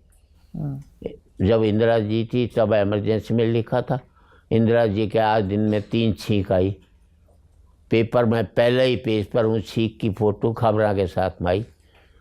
या छींक क्यों आई, यहाँ पर जांच आयोग बैठे को, पाकिस्तान से आई है तो उनको भट्टो बैठे को, ऐ छींक को बहुत बड़ो असर पड़ गयो, वाजपेयी के बुखार ठीक हो गयो, विरोधी पार्टियों का। और मैं ये सोचती है देश में क्या हुआ है, एक मरा हुआ आदमी ने कोई नहीं रोवे है, एक छींक देश की अंतर्राष्ट्रीय समस्या हो जाए। इस तरह तब लिखी थी। कांग्रेस की हार का कारण मैंने इंदिरा जी को सुनाई है। जब सुनाई तो उन्होंने कहा हमारे ऊपर क्या लिखा। जब पहाड़िया जी के साथ गए थे? हाँ, मैं ये 4 लाइन लिखी थी। बोले क्या? मैंने कांग्रेस की हार का मैंने कारण बताया था कि यूथ कांग्रेस द्वारा बुरो कांड हो रही हो तो, सीख देने वालों भांड हो रही हो तो, कांग्रेस की हार को एक ही कारण है कि बछड़ो सांड हो रही है तो। संजय गांधी जी जी। तो क्या रिएक्शन थी इंदिरा जी की? हाँ हाँ, हंसी वो, कोई ऐसी बात नहीं। वो अद्भुत महिला थी। राजीव गांधी उससे बहुत ज़्यादा बेटी थी। उनसे भी आप रेगुलर मिलते थे? उनसे बहुत ज़्यादा मेरी हंसी मजाक चलती थी। मैंने एक उनको सुनाया था गुलाम नबी आज़ाद के यहाँ। उन्होंने मुझे कहा था राजनीति में आ जा, तो लॉन में पार्टी चल रही थी तो भाई आज कविता होगी, तो एक सोफ़ा लग गया, एक कुर्सी लग गई। सोफे पर मैं और राजीव गांधी बैठ के, बाकी मंत्री लोग एमपी जो थे वो नीचे लॉन में बैठ गए। ज़मीन पे? हाँ, लॉन बिछा हुआ था ना, घास थी, अच्छा कोई ऐसा नहीं थी घटिया थी। मंत्री की घास तो ठीक ही होगी ना, आम आदमी की थोड़ी। तो नीचे सब बैठ गए थे। तो बलराम जाखड़ साहब खड़े थे, मेरे अच्छे भले आदमी मित्र थे। मैंने कहा भाई साहब आप लोकसभा अध्यक्ष थे, कुर्सी पर वो आ गए। मैंने राजीव जी, मैंने भाई साहब एक दिन आपने कहा था राजनीति में आ जाओ। बोले हाँ कहा था। मैंने आ जाता ना तो नीचे बैठता, अब आपके साथ बैठा हूँ। क्या बात है। ये सुन के सामने जो मंत्री बैठे थे उनके चेहरे पे नहीं ऐसे कोई, तब हास्य को लोग एंजॉय करते थे। अब हास्य बर्दाश्त नहीं हो रहा। हास्य वही बर्दाश्त होता है जो उनकी चापलूसी के लिए। मैं पुजारी थोड़ी हूँ। और व्यंग का मतलब ये नहीं कि चुभा जाए, व्यंग का मतलब है आपको सजग किया जाए। अगर मैं सजग करने की कोई बात करता हूँ तो वो क्या बात हुई। कभी कोई ऐसा प्रसंग रहा कि अटल बिहारी वाजपेयी जी वो भी कविता करते थे, मंच पर भी खूब पढ़ी, हाँ। और आप लोग एक ही मंच पे रहे, ऐसा कभी? हाँ पढ़ा, मैंने उनको बुलाया था एक कवि सम्मेलन में, तालकटोरा में थे, प्रधानमंत्री थे उन्होंने। अटल जी तब प्रधानमंत्री थे। कविता नहीं पढ़ूंगा, सिर्फ भाषण दूंगा। मैं जी कविता के लिए बुला ही कौन रहा है, मैं तो नहीं बुला रहा। आपको मैं वादा देता हूँ कि आपको कविता नहीं पढ़ने को कहूँगा। आप हमें आशीर्वाद दे करके आइए।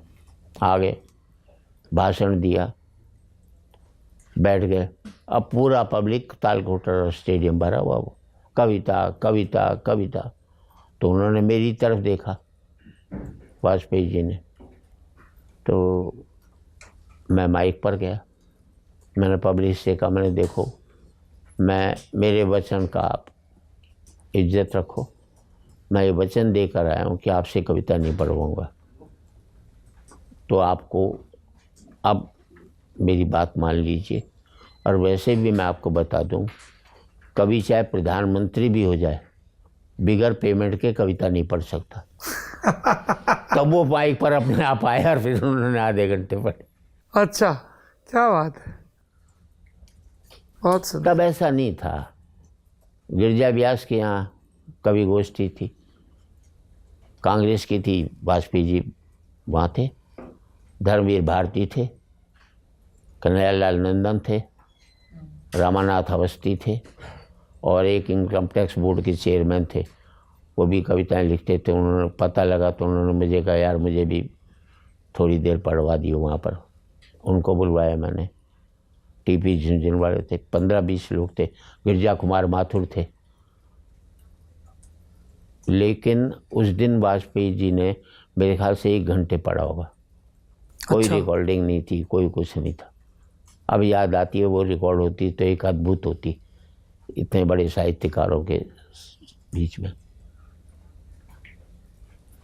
कई बहुत दुखद घटनाएं भी होती हैं। जैसे मेरी 4 लाइनों का बॉम्बे में टिकट बिकता था, शो 4 लाइन, सुरेंद्र शर्मा। तो शरद जोशी को कैसे रखूं, तो मैं अध्यक्षता शरद जोशी लिखवा देता था। और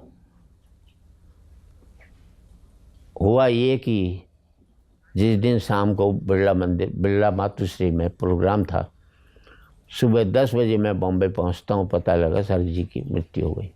ओह, वहाँ शमशान घाट में गया और बाकी कवियों को भी मैंने कह दिया, देर हो जाए तो शुरू कर देना एक एक करके। पर मैं टाइम से पहुंच गया था, उनकी चिता को अग्नि दी, ये सब किया। 3 लोगों से टिकट बिक चुका था।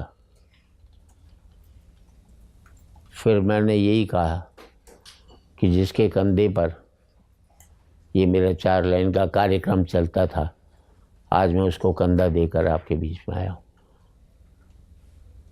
हास्य रस की एक ही दिक्कत है, उन्हें अपना मृत्यु दिवस भी हंसकर ही मनाना होता है। मुझे ध्यान आ रहा है, आपने ये बताया कि पंजाबी सिनेमा के एक एक्टर हैं सुरेंद्र शर्मा जी, उनका निधन हो गया था, तब भी आपकी मृत्यु से जुड़ी अफवाह उड़ गई थी। नहीं तो मीडिया की गलती है, मैं तो वहाँ बैठा हुआ था। अगर मैं वहाँ बैठा हुआ नहीं होता, और मेरी माँ आज 98 साल की है, वो तो मर लेती। किसी ने आपसे तस्दीक नहीं की, ऐसी खबर चला दी। अब ये तो आज की तारीख में वही तो है ना कि आप पॉपुलैरिटी करने के लिए कुछ भी करो। क्यों, आप बड़े घर के हो, आपको कौन क्या कहेगा।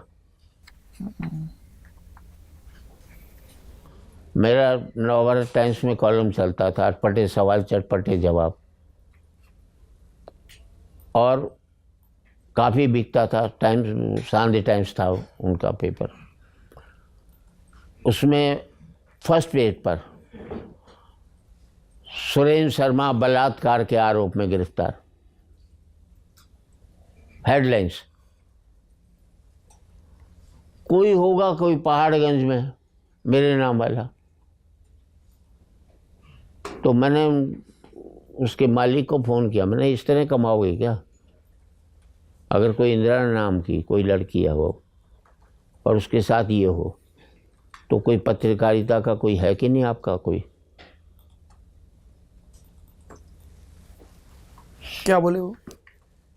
उन्होंने कहा मैं देखता हूँ, मालूम करता हूँ, ये करता हूँ। जी टीवी में एक आदमी अपने आप को जला रहा है और वो कैमरामैन फोटो खींचता, देखिए देखिए ये अपने आप के आग लगा रहा है। अरे तेरे क्या मतलब है, कैमरा छोड़कर तू नहीं बुझा सकता था क्या उसको?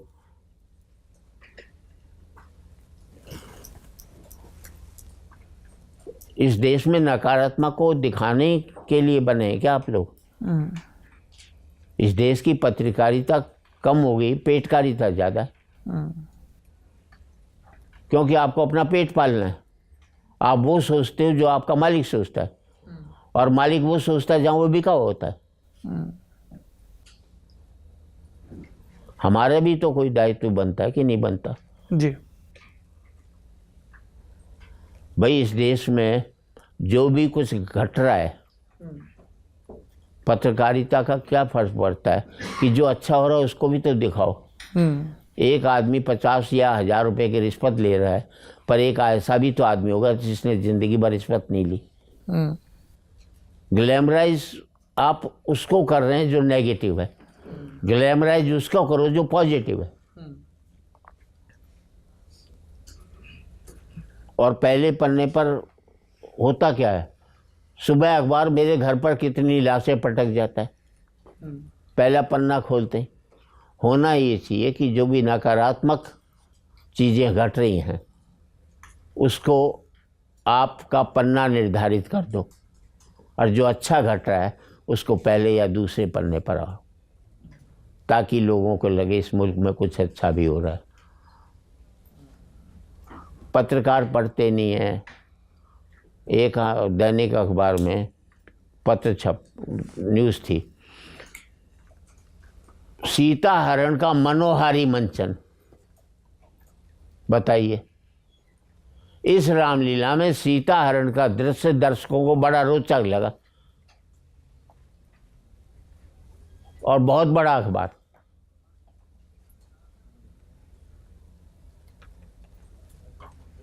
हम नकारात्मक हैं, हमारे देवी देवता भी नकारात्मक थे और हम भी नकारात्मक हैं। कभी ऐसा हुआ कि इस तरह की टिप्पणियां करने के चलते जिसमें आप रामायण से जुड़े प्रसंगों का या सबका जिक्र करते हैं, जैसे आपकी एक 4 लाइन है जिसमें दशरथ का जिक्र आता है, हाँ। तो किसी ने आपको लक्ष्य किया हो, निशाना साधा हो आप पर? बेसिकली मैंने शूर्पणखा के ऊपर कविता लिखी, उसमें राम है।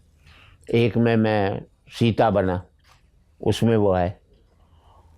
और सुनने वालों पहली शुरुआत ही मुरारी बापू से की मैंने। वही तो मैं कह रहा हूँ, आप हास्य और उपहास का अंतर भूल जाते हो जी। मैं अगर भगवान का नाम लूँगा, मैं मंच पर कहता हूँ मैं भगवान से बड़ा हूँ, इसलिए बड़ा हूँ कि मेरे अंदर रहता है। जो मेरे अंदर रहेगा मुझसे बड़ा कैसे हो जाएगा? वो चाहे मुझसे बड़ा होना तो अपने अंदर मुझे रख ले। तो धार्मिकता तो ये भी है ना। क्या बात है। हैं? बिल्कुल। भाई एक आदमी ने जिंदगी भर भगवान का नाम नहीं लिया, पूरा शहर उसे नास्तिक कहता था। एक दिन पत्नी ने उठाया, बड़े नास्तिक बनते हो, कभी भगवान का नाम नहीं लेते। रात को गजब हो गया, रात को तुम्हारे सपने में राम निकल गया मुँह से, अब क्या करोगे? तुम तो बड़े नास्तिक बनते हो। उस आदमी ने एक वाक्य कहा, प्राण छोड़ दिए। बोले जिस व्यक्ति को मैंने दिल में बसा कर रखा हुआ था, जब वही मेरे मुंह से बाहर निकल गया तो अब मेरे जिंदा रहने से क्या फ़ायदा? धार्मिकता तो ये भी है ना, ये बड़ी धार्मिकता। नास्तिक लोग ईश्वर के ज़्यादा नज़दीक हैं। बनस्पत मानने वाले लहू जितना भी बहाया, धर्म को मानने वालों ने बहाया। नास्तिक आदमी ने एक बूंद लहू की नहीं बहाई, क्योंकि ईश्वर ने हमें धर्म से तो पैदा किया ही नहीं, मनुष्य बनाया।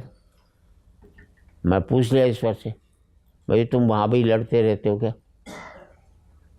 राम कृष्ण ये बोले नहीं, लड़ते कहाँ, हम तो मिलजुल कर रहते हैं। मिलजुल कर क्या रहते हैं? हम तो एक ही बन कर रहते हैं। एक ही बन कर क्या रहते हैं? वास्तव में हम एक ही हैं। मैं भाई एक बात बताओ, जब तुम एक हो तो हमें क्यों लड़वा रहे हो? ये बताओ, ये भी तो हमें समझा दो। मैं एक हूँ यार। देखिए, मैं ब्राह्मण हूँ, शूद्र हूँ, वैश्य हूँ, हरिजन, ये विचारधारा है। मैं भारतीय हूँ, ये एक विचार है। मैं भारतीय हूँ, मैं पाकिस्तानी हूँ, मैं अमेरिकन हूँ, ये एक विचारधारा है। मैं मनुष्य हूँ, ये एक विचार है। अल्टीमेट में तो हम मनुष्य ही हैं। ट्रू। जी आ जाइए भाई सब लोग। सर आपसे कुछ पुराना हिसाब है। मुझे लेना है आपसे? हाँ जी, नहीं मुझे पूछना है आपसे। अच्छा, मैंने हिसाब किताब, मैंने पैसे वैसे सर वो हम लोग 90s वाले किड्स हैं, तो घर में मनोरंजन क्रांति आई थी हमारे। टीवी लगा कलर और फिर केबल संपन्न घर हुआ। कार्टून आते थे दिन में, सैटरडे संडे को छुट्टी होती थी। अब उसी समय आप भी आते थे टीवी पे। मैं कार्टून बनकर आता नहीं, था? नहीं। तो हम लोगों का एक जो ग्रुप हुआ करता था, जो केबल संपन्न परिवार हमारा ही था उस मोहल्ले में, तो काफ़ी हमारे एज ग्रुप के लोग आके बैठते थे, दोस्त मेरे। अब पापा आपको हटाए ना, अब मैं मम्मी से लड़ूं, क्या करूं? तो मम्मी एक ही चीज़ कहती थी कि बेटा तुम अपना कार्टून बाद में देख लेना, पापा को भी अपना देख लेने दो। तो मैं, और अक्सर आप, अभी आपको सुना सर, आप हमेशा हैरान करते हैं। जैसे अभी आप 2 साल पहले एक वीडियो में कह रहे थे, हेलो मैं जिंदा हूँ, सुरेंद्र शर्मा धरती से बोल रहा हूँ, वो क्या कहानी थी? वो बताया ना, एक चैनल ने मेरी मृत्यु की खबर छाप दी थी। एक सुरेंद्र शर्मा नाम का कोई नाटककार था, पंजाब का कलाकार था, उसकी मृत्यु हो गई थी। तो बिगर किसी जानकारी के उन्होंने वो निकाल दिया था, तब मैंने लिखा था उसको। एक बार और चौंकाया आपने। अभी एक देश में एक विवाह उत्सव चला था मुकेश अंबानी जी के परिवार में, बहुत लंबा चला। फिर आपने उसमें भी एक कमी निकाली। हाँ। आपने 5100 रुपये वहाँ पे टीका देने के लिए व्यवहार वो भी रखे थे, वो दिया कि नहीं, क्या हुआ उसका? नहीं, उसने मुझे बुलाया ही नहीं। मैंने कहा बुला लेता तो 5100 रुपये का तो नुकसान नहीं होता तुझे। और कमी क्या थी आपको, ये भी बता दीजिए। कमी क्या लगी आपको? कमी ये लगी कि जिस वैभव को आप दिखा रहे हो, वो वैभव समाज को क्या दे रहा है। आज भी देश में कानून बनना चाहिए जो संजय गांधी ने बनाया था कि किसी भी बारात में 125 से ज़्यादा आदमी नहीं होंगे, 21 आइटम से ज़्यादा खाने की नहीं होगी, और 2 किलोवाट बिजली से ज़्यादा नहीं होगी, ताकि एक रईस की एक आम आदमी की शादी एक जैसी हो जाए। समाज में ये कानून बनना चाहिए। किसी को रोटी देखने को नसीब नहीं, और आपके पास फेंकने के लिए रोटी। सर आजकल जो कॉमेडी है उसका भी एक नया तरीका आ गया है। स्टैंड अप कॉमेडियंस जो है अपनी कॉमेडी में गालियों का बहुत प्रयोग कर रहे हैं। तो आपने क्या इस तरह की कॉमेडी सुनी है, और अगर आप जानते हैं कि इस तरह के गालियों का प्रयोग हो रहा है तो आपका उस पर क्या विचार है?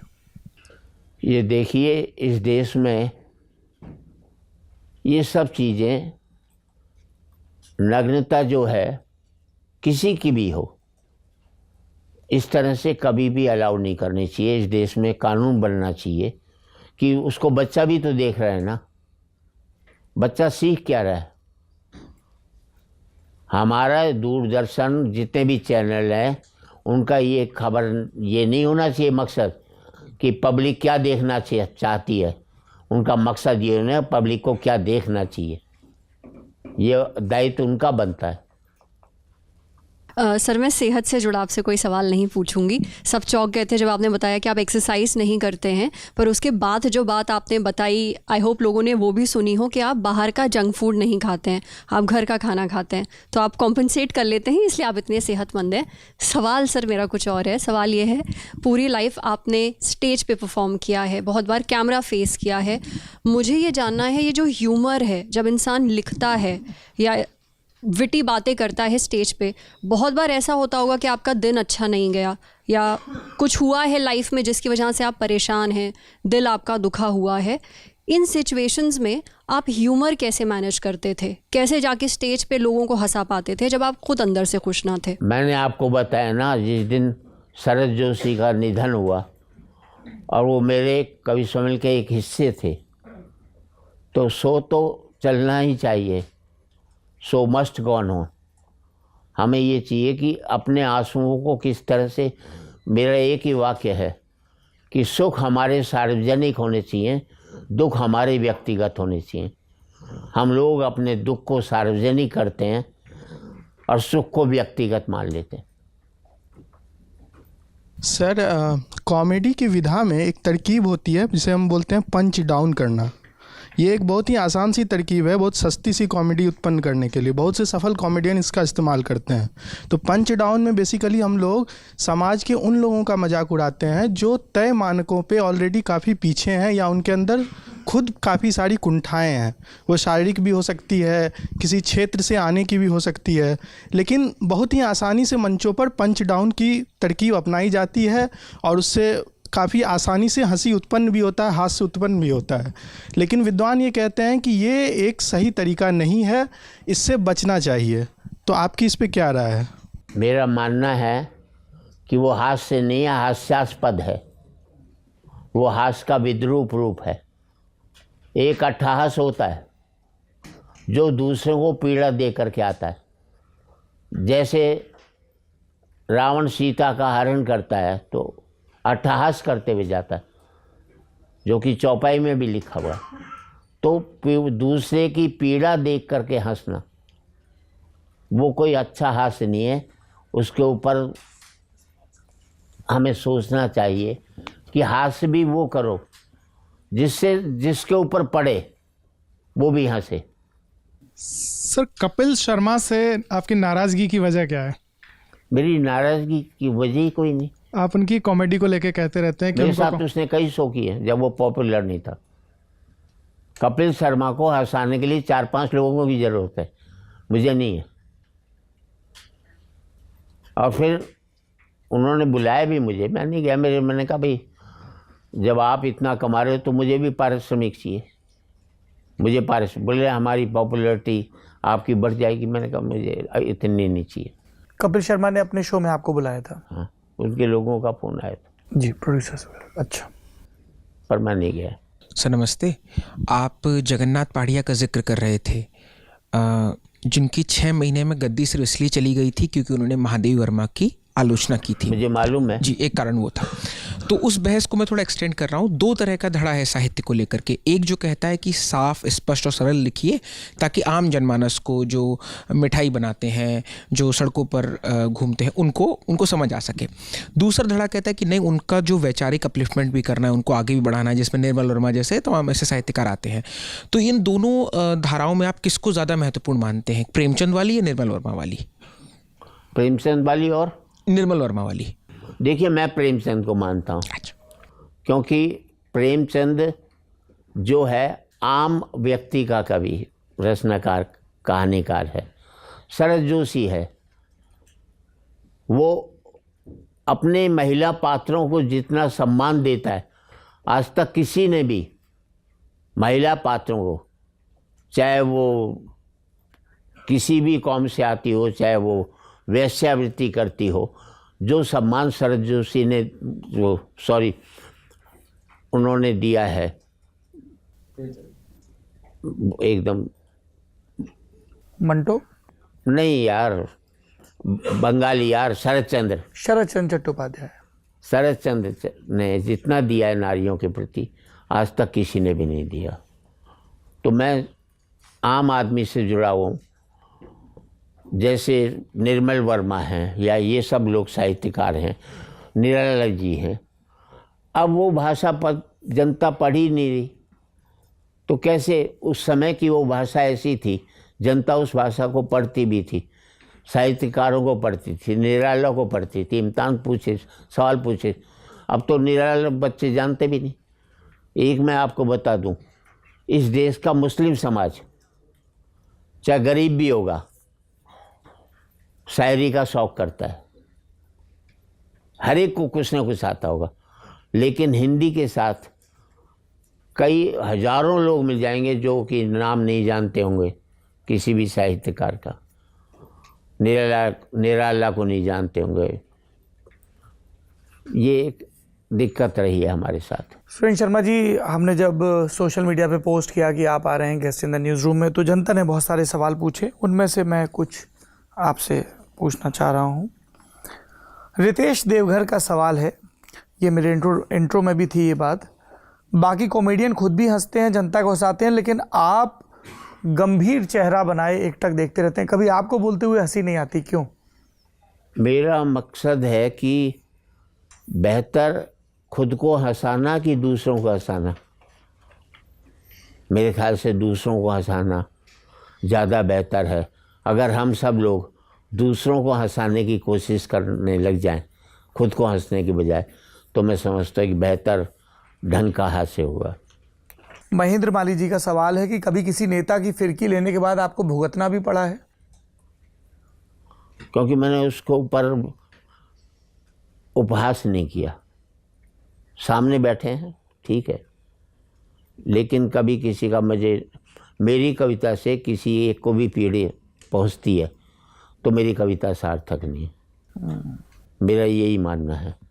और मैं इतना ही कहना चाहता हूँ सबसे कि मैं क्षत्रिय नहीं हूँ जो तलवार चलाऊँ।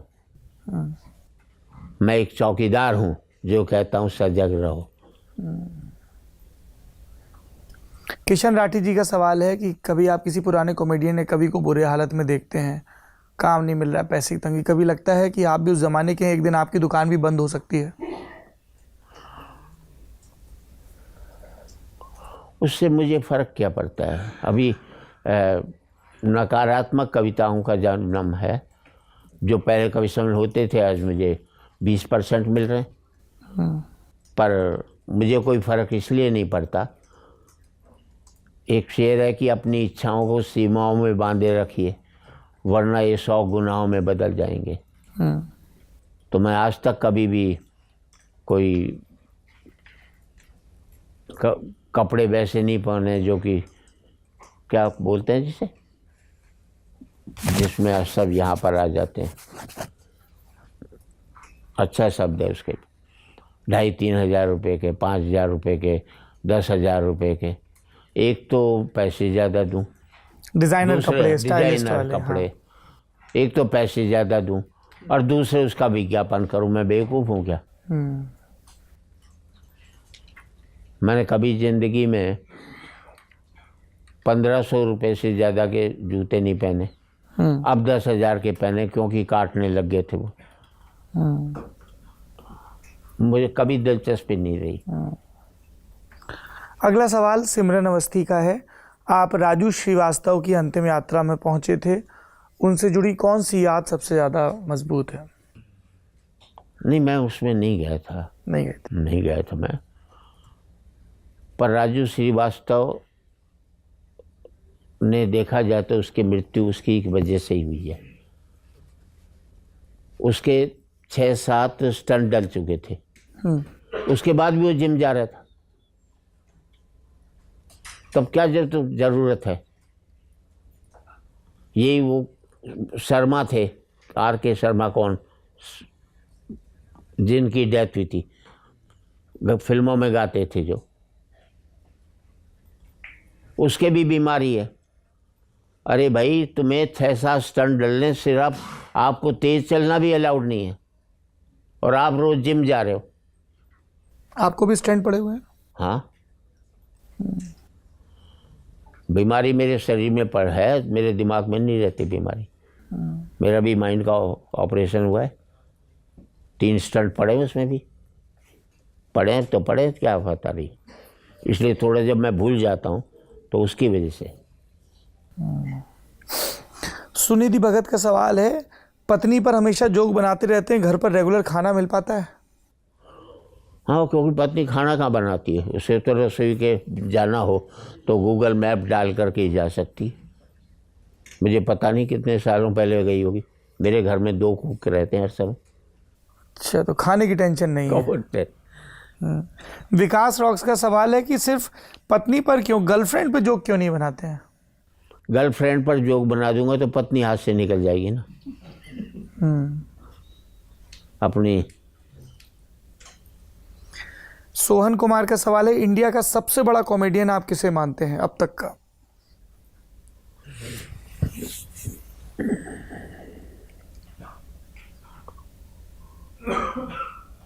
बड़ा मुश्किल सवाल है, क्योंकि मैं अपना नाम लेने में शर्माऊंगा। सुमन माथुर का सवाल है कि आपके हिसाब से अगर कपिल शर्मा को कॉमेडी नहीं आती तो वो देश के सबसे सफल कॉमेडियंस में से एक कैसे हैं? मैं कब कह रहा हूँ उसे नहीं आती, उसे कॉमेडी आती है, पर उसके लिए उसको 3-4 लोगों का सहयोग चाहिए जिन पर बात कर सके। अकेले खड़े होकर के नहीं कर पाया, अलग हर एक की अलग अलग विधा है। आखिरी सवाल है सर, आपके देखते देखते कॉमेडी बदल गई, 60 का दशक और अब ये 2024 में आज हम और आप बातचीत कर रहे हैं। आपके हिसाब से परफॉर्मेंस का हायर स्टैंडर्ड क्या है? कैसे आपने अपने आप को मेंटेन रखा? आज भी इतना लोग देखते हैं, क्या वो स्टैंडर्ड था जो मेंटेन किया आपने? मैं अपनी पुरानी संस्कृति को कभी भी हास्य में कोई ऐसा नहीं कर पाया कि बाप और बेटी एक साथ मुझे नहीं सुन सके। मैं जब भी पढ़ता हूँ, बाप हो, बेटी हो या उसका पिता भी हो, 3 पीढ़ियाँ मेरे को पसंद करती हैं। मैं ऐसा कभी हास्य नहीं लिखूँगा कि जिसमें उनकी आंखें शर्म से झुकें या एक साथ दे एक दूसरे से आंख नहीं मिला सकें। यही है परफॉर्मेंस का हायर स्टैंडर्ड। मेरा ये स्टैंड है, लोगों को अच्छा लगे या बुरा लगे। जी नहीं, लोगों को तो पूरी दुनिया में अच्छा लग ही रहा है। मैं वो नहीं कर सकता वल्गर शब्द या बिलो द बेल्ट बात करूं, वो मेरे से हो नहीं। मेरे पिता ने आज तक मुझे नहीं सुना।